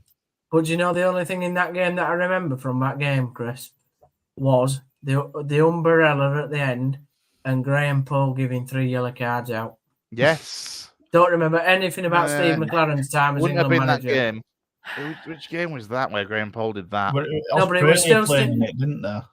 No, it was against Croatia. It was definitely. I don't know whether it was that wouldn't have exact. ref that one. Yeah, but Graham Paul wasn't the referee for the England game. He wouldn't have refed an England game. Oh no, but So what you mean? did He give- was that yeah. tournament, wasn't it, or something? Yeah. Turns out all these- give 3 yellow cards to somebody. Turns out all these years, Is it Australia and Croatia or something like that? it was something like that, wasn't it? But it turns out Downsy spent all these years thinking Graham Paul was actually Graham Polish. Actually, I thought it was Scandinavian, Graham Paul. Clearly a Swede. Yeah, I remember seeing him on like a doc. Remember they used to do like the 50 worst moments in Euro history, or the 50 most shocking moments, and he was on that, and he said he was just walking in the rain afterwards, just like inconsolable after giving. Have you seen the Have you seen the 100 worst World Cup moments? Oh, And I it's, love that. with who is it? With Yeah, I love it. Bacon. No, who is it? You got like purple orbs around him. It's a weird set, and the best one is something like Iran v somebody or other, and this sheikh comes on and he just takes them all off the field. He's like, "Nope, we refuse to play. That's it." There's like 50 minutes of the game left, and they just walk off the field. Do you remember when North Korea played Brazil, and in North Korea they stopped broadcasting at half time? Yeah, it was only 1-0 to Brazil, and then after the game, after the game, said that put it out that North Korea had won the game as well. Yeah, yes, great leader. We beat Brazil 3-2. Yeah. Like the rest of the world is like, nope, no, you didn't. I know. The other one is in Ireland where how have you missed it? When John Aldridge argues with a guy with the substitutions, that's USA an amazing. Yeah. Jack Charlton's like, that's great, that. Like nicks his piece of paper off him, doesn't it? It's just brilliant. How would you miss that, Harry? Isn't there a clip from a World Cup in the 70s where it's an African team? Yeah, it's Zaire. Someone gives a free kick and the guy just runs out of the wall and belts. Yeah. It's Zaire. Have you seen that the one? rules? Have you ever played football before? Have you seen that clip where the guy takes the free kick and it hits the guy in the head and it bounces so hard off the guy's head it goes and hits the free kick taker's head and they both get knocked out? Yeah, it was quite recent, that one sit down there. Yeah, I can't remember which game, but it's so funny because they just both get knocked out by the same free kick. It's brilliant.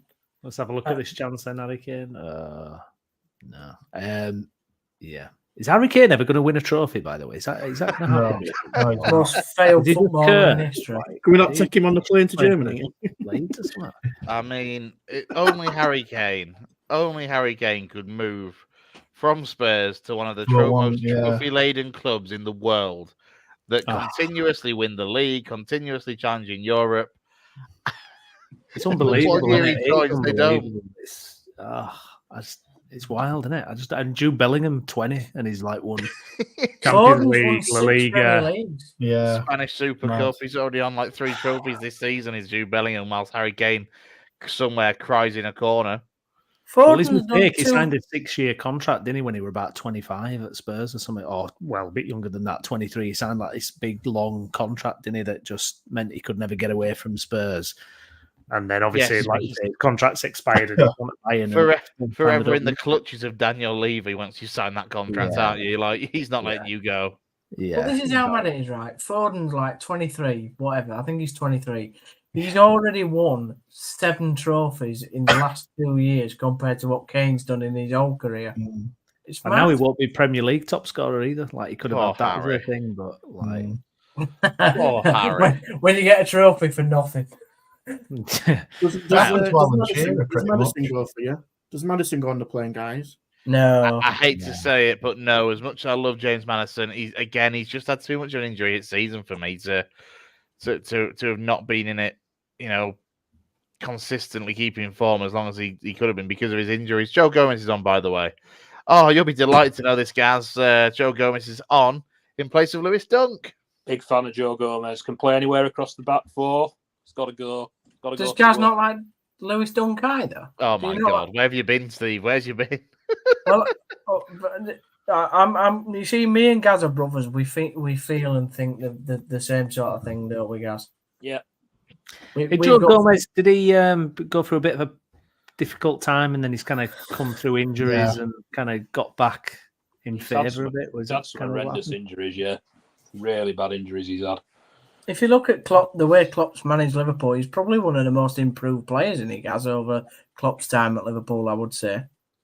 Yeah, probably. When he's one of them, like when he's had a good run in the side, he's looked really, really good. But so often he's started getting a run in the side, and then he's got injured and he's been out for a really long time. It's very rare that he's been able to play. I think this season, just gone, is probably the one where he's played the most games, to be honest. And he's got a lot of them. He's ended up playing at left back.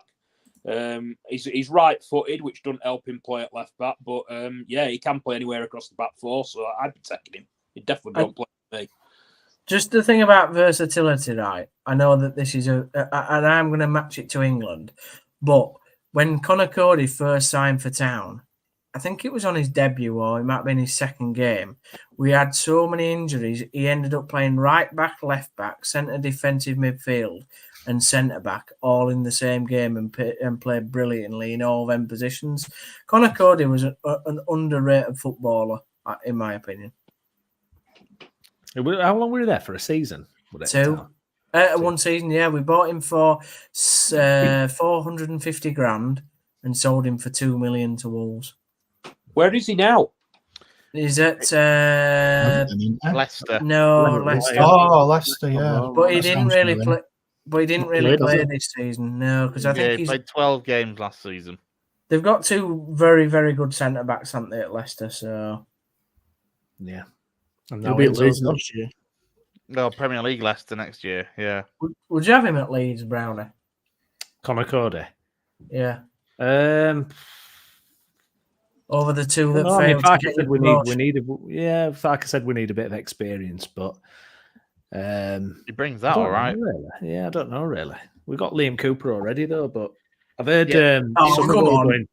Well, isn't Coops going though or something apparently? I don't know. It's weird. I think if we'd have got promoted, he would have done. But then you're not saying that championship. It's like we probably should touch on our club sides actually, because my original plan was to kind of incorporate the club stuff over the course of the evening, and we haven't touched on it at all. So if we want to go down that route, we can do. There's 15 minutes of the England game left, so give or take. Well, we're going to get Gaz's take on Somerville being linked to Liverpool. Would you be happy with that, Gaz? We had this conversation a couple of weeks ago, Gaz, didn't we? Yeah, it's funny you should mention him actually, because it was my uncle's birthday at the weekend and we went out for a meal. I've not seen him for a long time, but he's a Leeds fan, and he says that he was saying that he doesn't think Somerville would be top drawer in the Premier League. He thinks he's very good in the Championship, but he thinks he'd struggle to make it at such as Liverpool. I think the thing that he keeps getting linked with Liverpool for is obviously you got him from Feyenoord, didn't you, Brownie? Yeah, that's probably why. I think Chris was talking about this on the last pod and saying obviously that's where Slot's come from and probably knows him quite well. Now, whether Liverpool, I was saying that the sort of model that they've set up, they've gone back to the one where they've brought Edwards back and Richard Hughes in, and it's very much a committee rather than a manager-driven thing, the signings now. So whether that would play a big part, I don't know. There's probably better options out there for Liverpool, but whether, I don't know. Maybe someone that they go for. I don't know. You can have him for 50 million. That was going to be my question. How much do you think he'll go for? 50. I think 35 maybe, I think. Probably. Yeah, it's 30 to 40 is what's been talked about, isn't it, Brownie? That kind of window.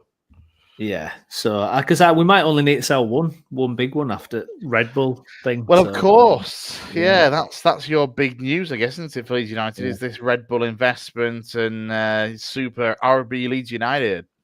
Yeah. If I was taking a player off Leeds at the moment for Liverpool, it'd be Archie Gray. Yeah, I think you're linked with him as well, aren't you? I think there's always been interest there. Who isn't linked with him? At the moment? No, exactly. he is ridiculous. But I know Jay put it in group chat about us getting Skip. And what a downgrade! But yeah, I know. I'm just. You say that Oliver Skip's probably the best centre mid that Leeds would have if Oliver Skip joined Leeds United. Yeah, it's just I don't know. It's just a bit meh. It just is. Well, yeah, but you're only saying that because I think a lot of the thing with the Grey is that admiration from Leeds fans is the history thing, isn't it? It's the family links. If he was called Dave Tyson or something, and he was, doing as well as he is, there wouldn't be that clamour to necessarily keep hold of him the way that Leeds fans want to keep hold of Archie Gray. Did Stick work with Farker though at Norwich? Yeah, I think Farker loves him. I think Farker absolutely loves him. So yeah, I mean, it might happen. I think if we get a big, big offer, we can't really turn it down with Gray because it's pure profit, which is that term I absolutely hate for these days. But yeah, it's pure profit. So that'll probably sort out our FFP, PNR, whatever you want to call it. Problems. Isn't football depressing though? With the words pure profit are just such good words in football. They're like, I'm surprised City aren't in for Archie Gray because I just think he's a pet type player that he can bring. Be wasted though. I know he will. But are you not shocked that he's not a player that Man City are super keen to go for? I think they probably are, but I think we're lucky with Gray because we've got this like family dynasty emotional connection. It's hard. I think it's harder for him to leave as well. He'll be the most likely. He probably feels it himself. And I think won't he? Yeah, and you know what the weird thing is with Gray, as amazing as he's been, he's actually not really proven himself at centre midfield yet. It's right back where he's made his name for himself at the moment, and everybody's saying he's a centre mid. So he actually needs to prove himself, probably at Leeds for next year, to warrant a move to a Liverpool or a Man City in that position. I think Rutter and Nonto are going to be two that will probably go the quickest. Because I think they're the type of footballers to just be ruthless. If an offer comes in that's like top league, they're off, aren't they? Yeah, it's a strange one with Rutter, though, because Jay made a really good point about, I think it was Jay anyway, who was saying the problem is we paid about 30 million for Rutter. So it's a question of are we going to... The profit's not there, is it? The profit's not there, no. And he's been quite kind of close with the fans as well. He's built up a really good relationship with the fans outside of just the normal kind of, connection players have with fans. So he would be my guess, actually, for the one that stays. I think Somerville and Nonto put in a transfer request last season. So I think where's his contract at, Nonto's, currently? I'm not sure. I think we pretty rock solid with it. I think he's probably still got a couple of years to go at least. That's why we had so much kind of power last summer. He didn't have the release. He didn't have the loan clause or anything like that. He couldn't scarper off. Oh, my God. You're right, guys. What a pass. That's what Trent can do. Yeah. Oh, I know. Oh, yeah. What a ball that is from Trent. You're right. How much did Nonto go to you guys for? Oh, it was ridiculous. It was like 4 or 5 million or something. It was an absolute pittance. The profit's on a different level, isn't it, to compare to Russell? Yeah. See, that's why I agree Trent has to go because he's got to go. He's the best passer of the ball we've got in the squad. Full stop. He can unlock a defect like that. Pass has taken out 8 players in one go. I've just counted. I can't wait to see it. I'm getting further and further behind here. Give it a couple of years, Brownie. Have we scored yet, Brownie? On your honestly, if his delay gets much worse, they'll be watching Seth Johnson coming off the bench. Oh, yeah. This stream will end by the time Brownie gets to end the game. I'll just be here on my own. I'll watch it later. Wait for it to finish. Watch along continue with Brownie. Extra highlights. Yeah, extra time. Yeah, extra time with Stephen Brown. Oh, we could be like one of them, like they do on ITV all the time now. They have the show and then they have a plus. Do you know what I mean? Like an after show thing. That's what Brownie is, isn't he? He's like the aftermint after the Sunday lunch, isn't he? We catch up with Brownie an hour later to see what's actually happened. You know when we said, sorry guys, when we said about a car earlier, we were saying that how good the England team is compared to what it was like years and years ago. At least we're not a crap Fiat Punto full of dog shit, are we? Do you know what I mean? What is this analogy about, sorry? I don't know. I've just. I'm gonna play. I was like, what is this? Is this football analogy or I tried to get my stream? It or- wasn't. All I'm hearing is Steve just come out with this, and I think Dave's asleep. That's what I was going to say when Steve interrupted me. I said, God's "Have we sake, sent we've down? sent Have we Dave sent, asleep. have we sent Dave to sleep?" Let's wake him up. Chris Millington. No, I've just reclined. It that's weren't, all. Steve. It weren't. You said Chris Chris Millington, Millington, and he was like, To be fair, we should touch on the club stuff. So, Dave, Hello. any new arrivals for town? I saw that Angelo Capello signed a new contract. Dave's so relaxed. You're going to have to repeat that because Downsy were just laughing over the top of it. Sorry. You have to repeat your question. Sorry. Any news for town? Any new arrivals? I know, obviously, Angelo Capello signed a new contract at Halifax. Yeah, he did. And I'm quite happy with it. It's a 2-year contract. He's had a few injury problems. And he's also a Belize international. So we have to deal with the fact that he comes back from international duty and has to play catch-up. But yeah, I'm quite happy with it. We've signed a midfielder as well from Scunthorpe called Tom Pugh, who I don't really know a lot about. Tried to get a bit of background, obviously, from Brownie and Jay. Yeah, he was a Leeds Didn't kid, really know wasn't he? anything about him. I trust Chris Millington's judgment, basically. We've got all this. Usually, our club's in a bit of, I don't want to say disarray, but it likes to shut down over the summer and not tell us anything. But we've got all those friendlies announced. We've announced a squad, a new squad player. We've announced a contract extension. So yeah, things are going quite well. It looks like we're going to get season cards finally. I think there's a link up with a certain company that's doing all the National League teams. So Trent, that's good. They're doing the annual 6 weeks. The Shea pitch can't be used, so that'll be screwed by February, March as usual. Rather than just actually doing a proper job on it and digging it up, getting the drainage sorted.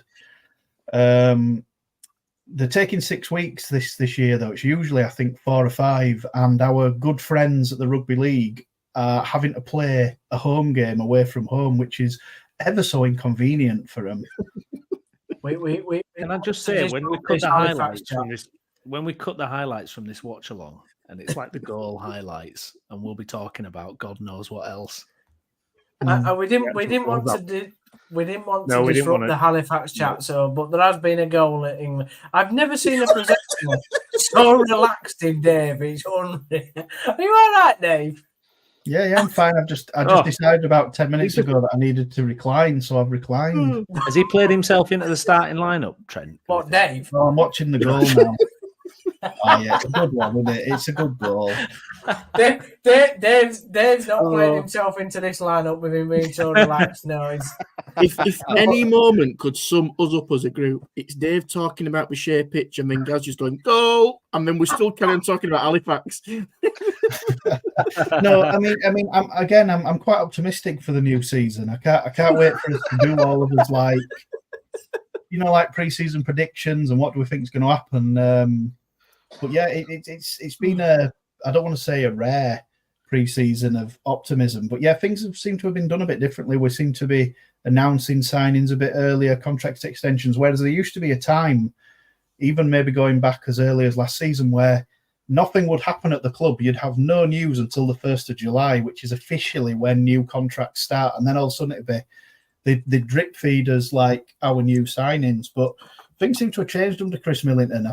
A few people that have hung on to this, he had a terrible start and we can never get over it, I think are starting to warm to him. And thank God, because he's won a trophy in his first season and playoffs in the second. I mean, what more does the man have to do to change people's opinions?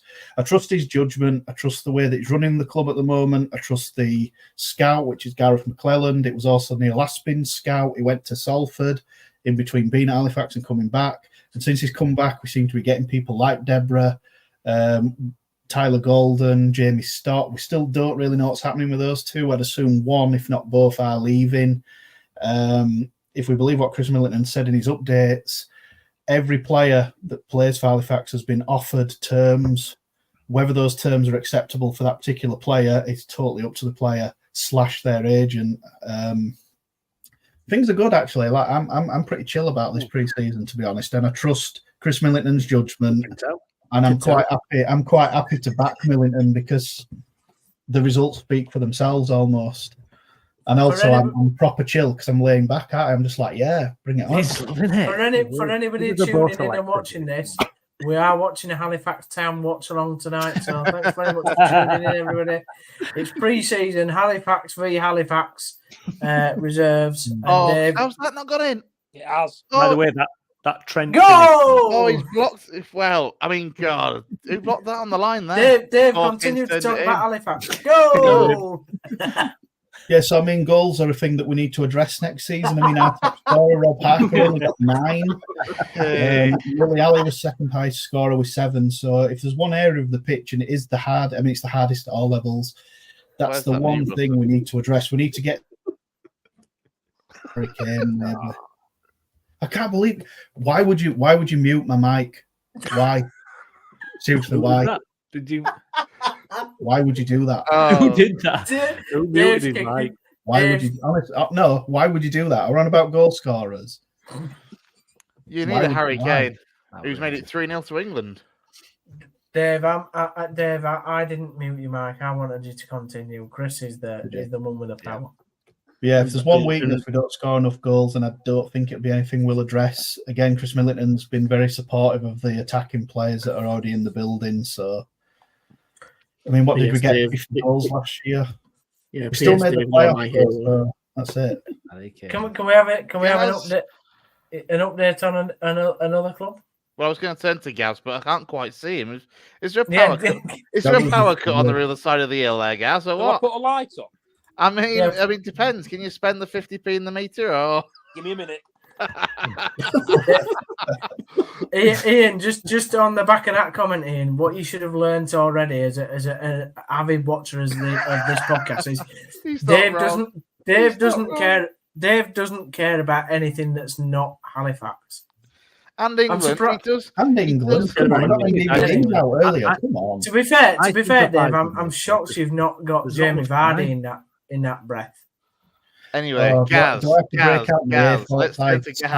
Jamie Vardy England picture or what? Let's give Gaz a chance. Bradford City. Callum Johnson, new arrival. Yeah, from what I can gather, a very, very good right back. My mate's an Aki fan and says he's the best right back he's seen play for them.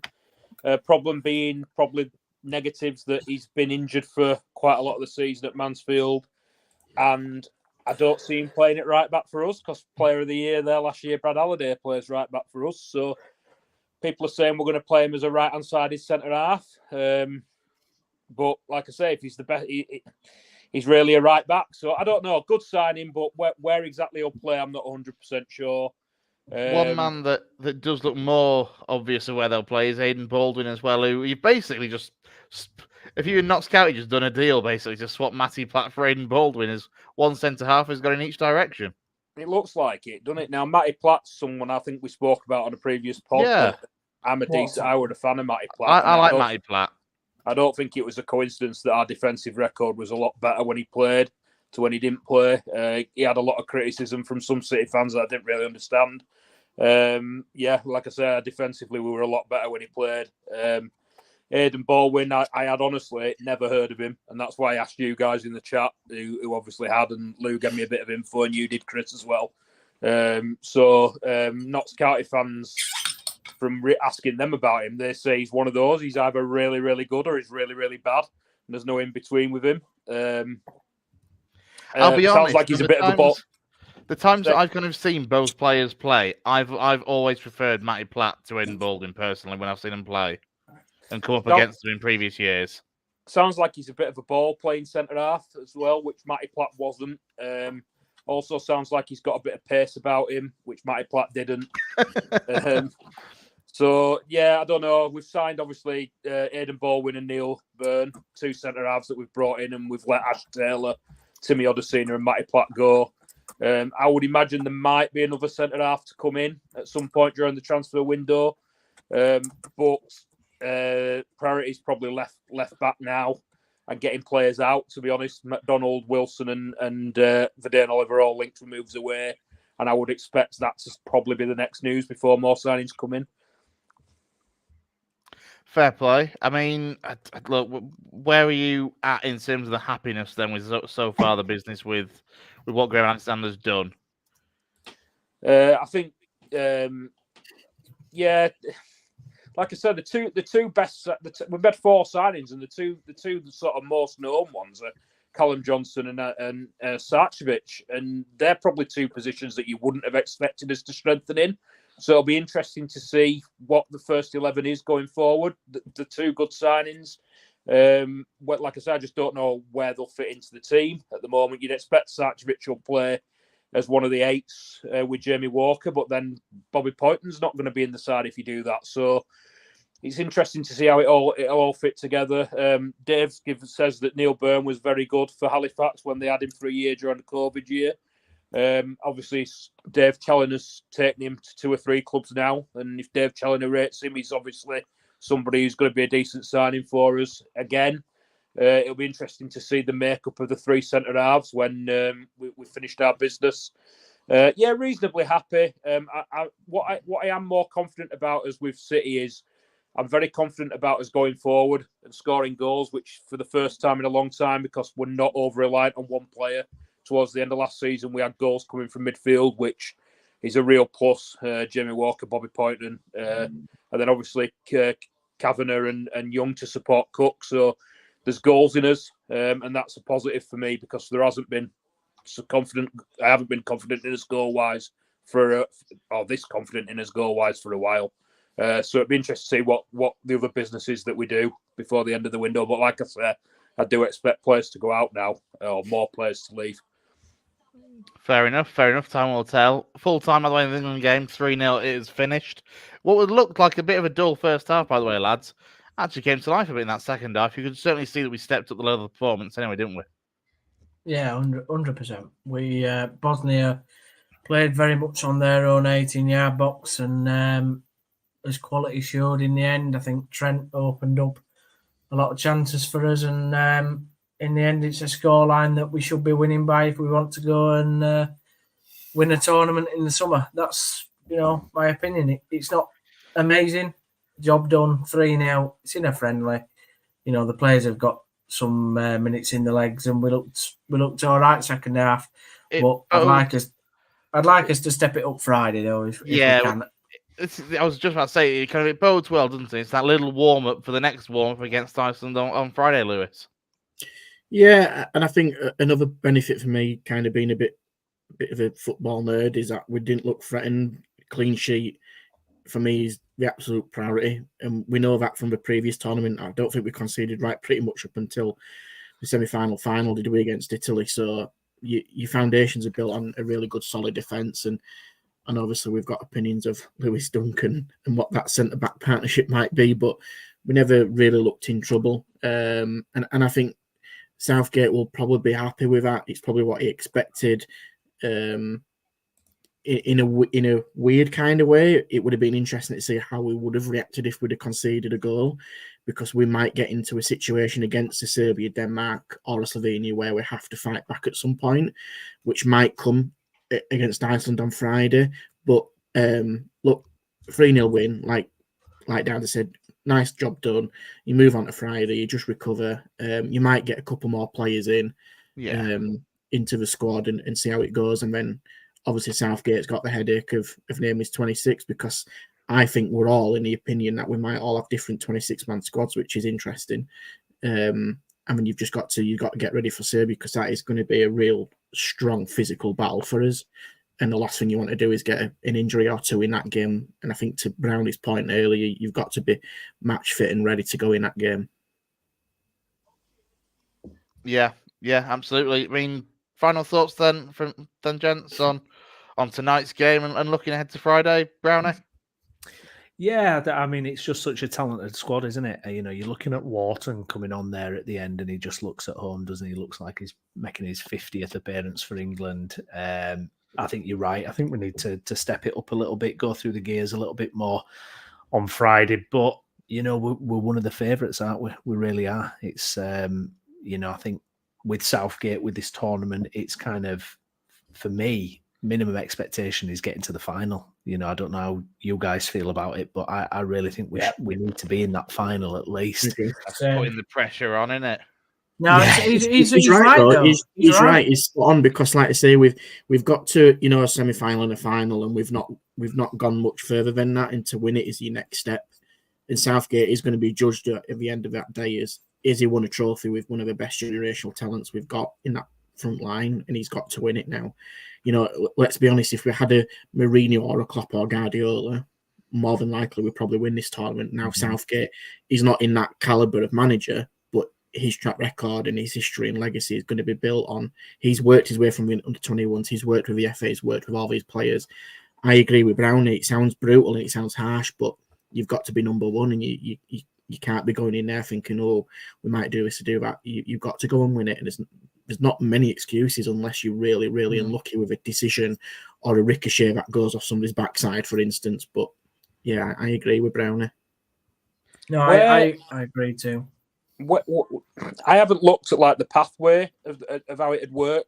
Say we won our group, or say the group's finished as you'd expect them to finish. When are we likely to play a France or a Germany? I've not got my wall chart. I've not got my wall chart out yet. I've got it ready. It's massive. Potentially the quarters, mate. Quarters. Potentially the quarters, mate. Right. Okay. I wonder if we still got it. Have we got it in us? I know we beat Germany in the Euros, but have we got it in us to beat one of those teams? I was so disappointed going out to France in the last World Cup. I know France were finalists, fantastic, but I felt we were the better side as well that day. Yeah, we were, and it all rested on the missed penalty from Kane and the poor substitutions from Southgate that he should have made 10 minutes before France scored their equalising goal, and that's changed the game. That 10-minute period changed the game, and the thing that let Southgate down is he's not proactive, he's reactive, and when it comes to tournament football, when you're reactive, it ends up being too late, and you very rarely get out of it. So this tournament, he's got to have learnt from the last couple, because we can't throw away. This squad is way too good to not win a tournament. It's just not. Yeah. And I think from a Euros perspective, Germany are a better team now than what they were when we beat them. Yeah. I think Italy are probably just a tiny bit weaker, but they're still a strong enough opponent. I think Spain are going to be underrated. France are always the same. But when you look at the likes of Germany, you've got, Wirtz and Havertz and Musiala and all them players, they're in a different league from what we were when we beat them. So we've actually, and you can even throw Netherlands in there as well. I think they've grown as well. Yeah, Ronaldo's probably it might be Ronaldo's last Euros, and we know what Ronaldo can do in his day as well. So we've got to beat, to Gaz's point of who we meet later on, you're going to have to beat 2 or 3 elite teams, and we haven't done it, and that's where Southgate has got to, and the players as well have got to do it now. We've got to show that they're capable of doing it, because realistically we've got we've got the best player in England this season in Foden. We've got the best player in Germany near enough with Kane, so to speak, but I know there's Wirtz and a few other Leverkusen players in there. Bellingham's arguably being the best player in Spain, so we've actually probably got 3 of the best players in the world recently, or definitely in Europe. So when you look at it like that, we have got the absolute quality to do it. Yeah, I'd agree 100% with that. I think this is make or break. I think this will be his last tournament, I think. And the good thing is, the squad's pretty young as well. So, we know we've got a bright future kind of regardless, but it'd be nice to just put it to bed, wouldn't it, finally, and get its hands on a trophy, and, it finally comes home. But we're going to do it out, because I know that we said to everyone who's watching and listening as well, we are going to be doing Euro pods as well, out with shows. Yes. So we're going to be updating everybody. So if you are tuned in tonight, then keep in touch, because we are going to be doing some of these, maybe not watch-alongs, but reviews and roundups and looks ahead to England games and stuff. I mean, those of us that don't have friends can do the watch-alongs. Like, we can't all be like you, Lewis, with all your plans for all your England group games. I'll take it. No, I'll take it, mate. I mean, I can't even make Friday either as a watch-along, possibly. We are all meeting up on the 16th. Yeah, the Serbia game for a barbecue. So I'm sure we might do a little diary, a bit like what Brownie did for the Bradford Park Avenue game. sounds like a terrible Without idea. goal It involved. starts well, and then by the end of it, it's just Steve Just crying Dave- in a corner of Jay's garden because we've lost 2-1 to the Serbians. And Dave shouting at the screen like, "If only you had Jamie Vardy." Chris That Miller Changed for England. changed it when he come on for England in the Euros, though. When he were there, we were doing very poor against Wales. Come on at half time, they won 2-1, and he scored. Yeah, Just everybody go. By the way, we will probably do highlights from this, but please do go watch England's second goal on this watch along. It's gold YouTube. It's gold YouTube. Gold YouTube, please. Hey. Right. Well, we will just about wrap it up there. We've been on for 2 hours, and we've seen England cruise in the end to a 3-0 win over Bosnia and Herzegovina. If you don't already subscribe, do like and subscribe to the channel, the West Yorkshire Football Show. We are on X, formerly known as Twitter, and on Facebook as well. Give us a like on YouTube. It really does help our cause and helps us to progress going forward. As mentioned, we will be doing, if not watch-alongs, we'll certainly be doing some live streams. I suspect when the full England squad is announced in a few days' time, there may well be a bit of a debate around that we'll be doing on a live stream, and then looking ahead to the group games as well as probably a big Euros preview to discuss the other nations that are taking place and who else we think might do all right. Just seeing James Murgatroyd, his comment here, going to a sweepstake for method of exit by a dubious nature or round of exit for a penalty shootout. We've already said, James, penalty shootouts aren't our form of exit anymore. So we can hope it's going to be dubious nature, and it's going to be something controversial because it can never be easy with England, whether it's rain or shine. True. I mean, Brownie's not even over his Leeds United pain, and now got to go into a Euros tournament with England. So That's what I did think. That's what I thought. I just thought I just can't do it. I can't hack it. Me and Jay, we didn't even really stream after it. We did one post Wembley show, and then that was it. We were just too down in the dumps about it. Now I'm subjecting myself to England in a Coward. Downsy, that's harsh. I've shown him nothing but love, and look at him. You haven't. You've been despicable towards me, nicking all my interviewees and. Exactly. Long mate something. But just as an update, Chris, before you finish, nothing's happened at Huddersfield Town. I know we've been around every club. So yeah, we've not signed anybody. Kevin's quiet, isn't it? Kevin's come out with a diary. Is it a good one? Diary. As long as this watch along, I think it was 48 minutes long. The biggest thing to come out of it was that the stadium deal might be coming ever nearer. Okay, that's good. So that was a bit of positive. And yeah, there was a few comments about Brian Reiter in there. The other interesting thing is Warnock's done his latest evening with. And he's come out with some interesting comments, calling Brian Reiter a buffoon, wouldn't comment on his relationship with Mark Cartwright, and basically said that Town squad was good enough to get the playoffs. But apparently after the Norwich game, which obviously is the infamous tweet now from Nagel, apparently according to Warnock, him and Nagel didn't speak again after that again. So there's a few things in there that Town fans can read that's quite interesting, but overall, we've not signed anybody as of yet. And so for reactions to Nagel's diary, go and see Downs' diary on Brownie Catch Up. On Brownie Catch Up. That sounds risky. Let's finish on that peculiar note in that case. A big thank you, as ever, to all of our contributors, to Brownie, to Stephen Downs, Lewis Sale, Dave Foy, and Gareth Walker. Thanks for joining us for this watch-along, as we end with England cruising to a 3-0 win at St James's Park. England 3, Bosnia and Herzegovina 0. Come on, England. It's all to play for with the Euros, eh? Come on. We'll see you soon. England coming home.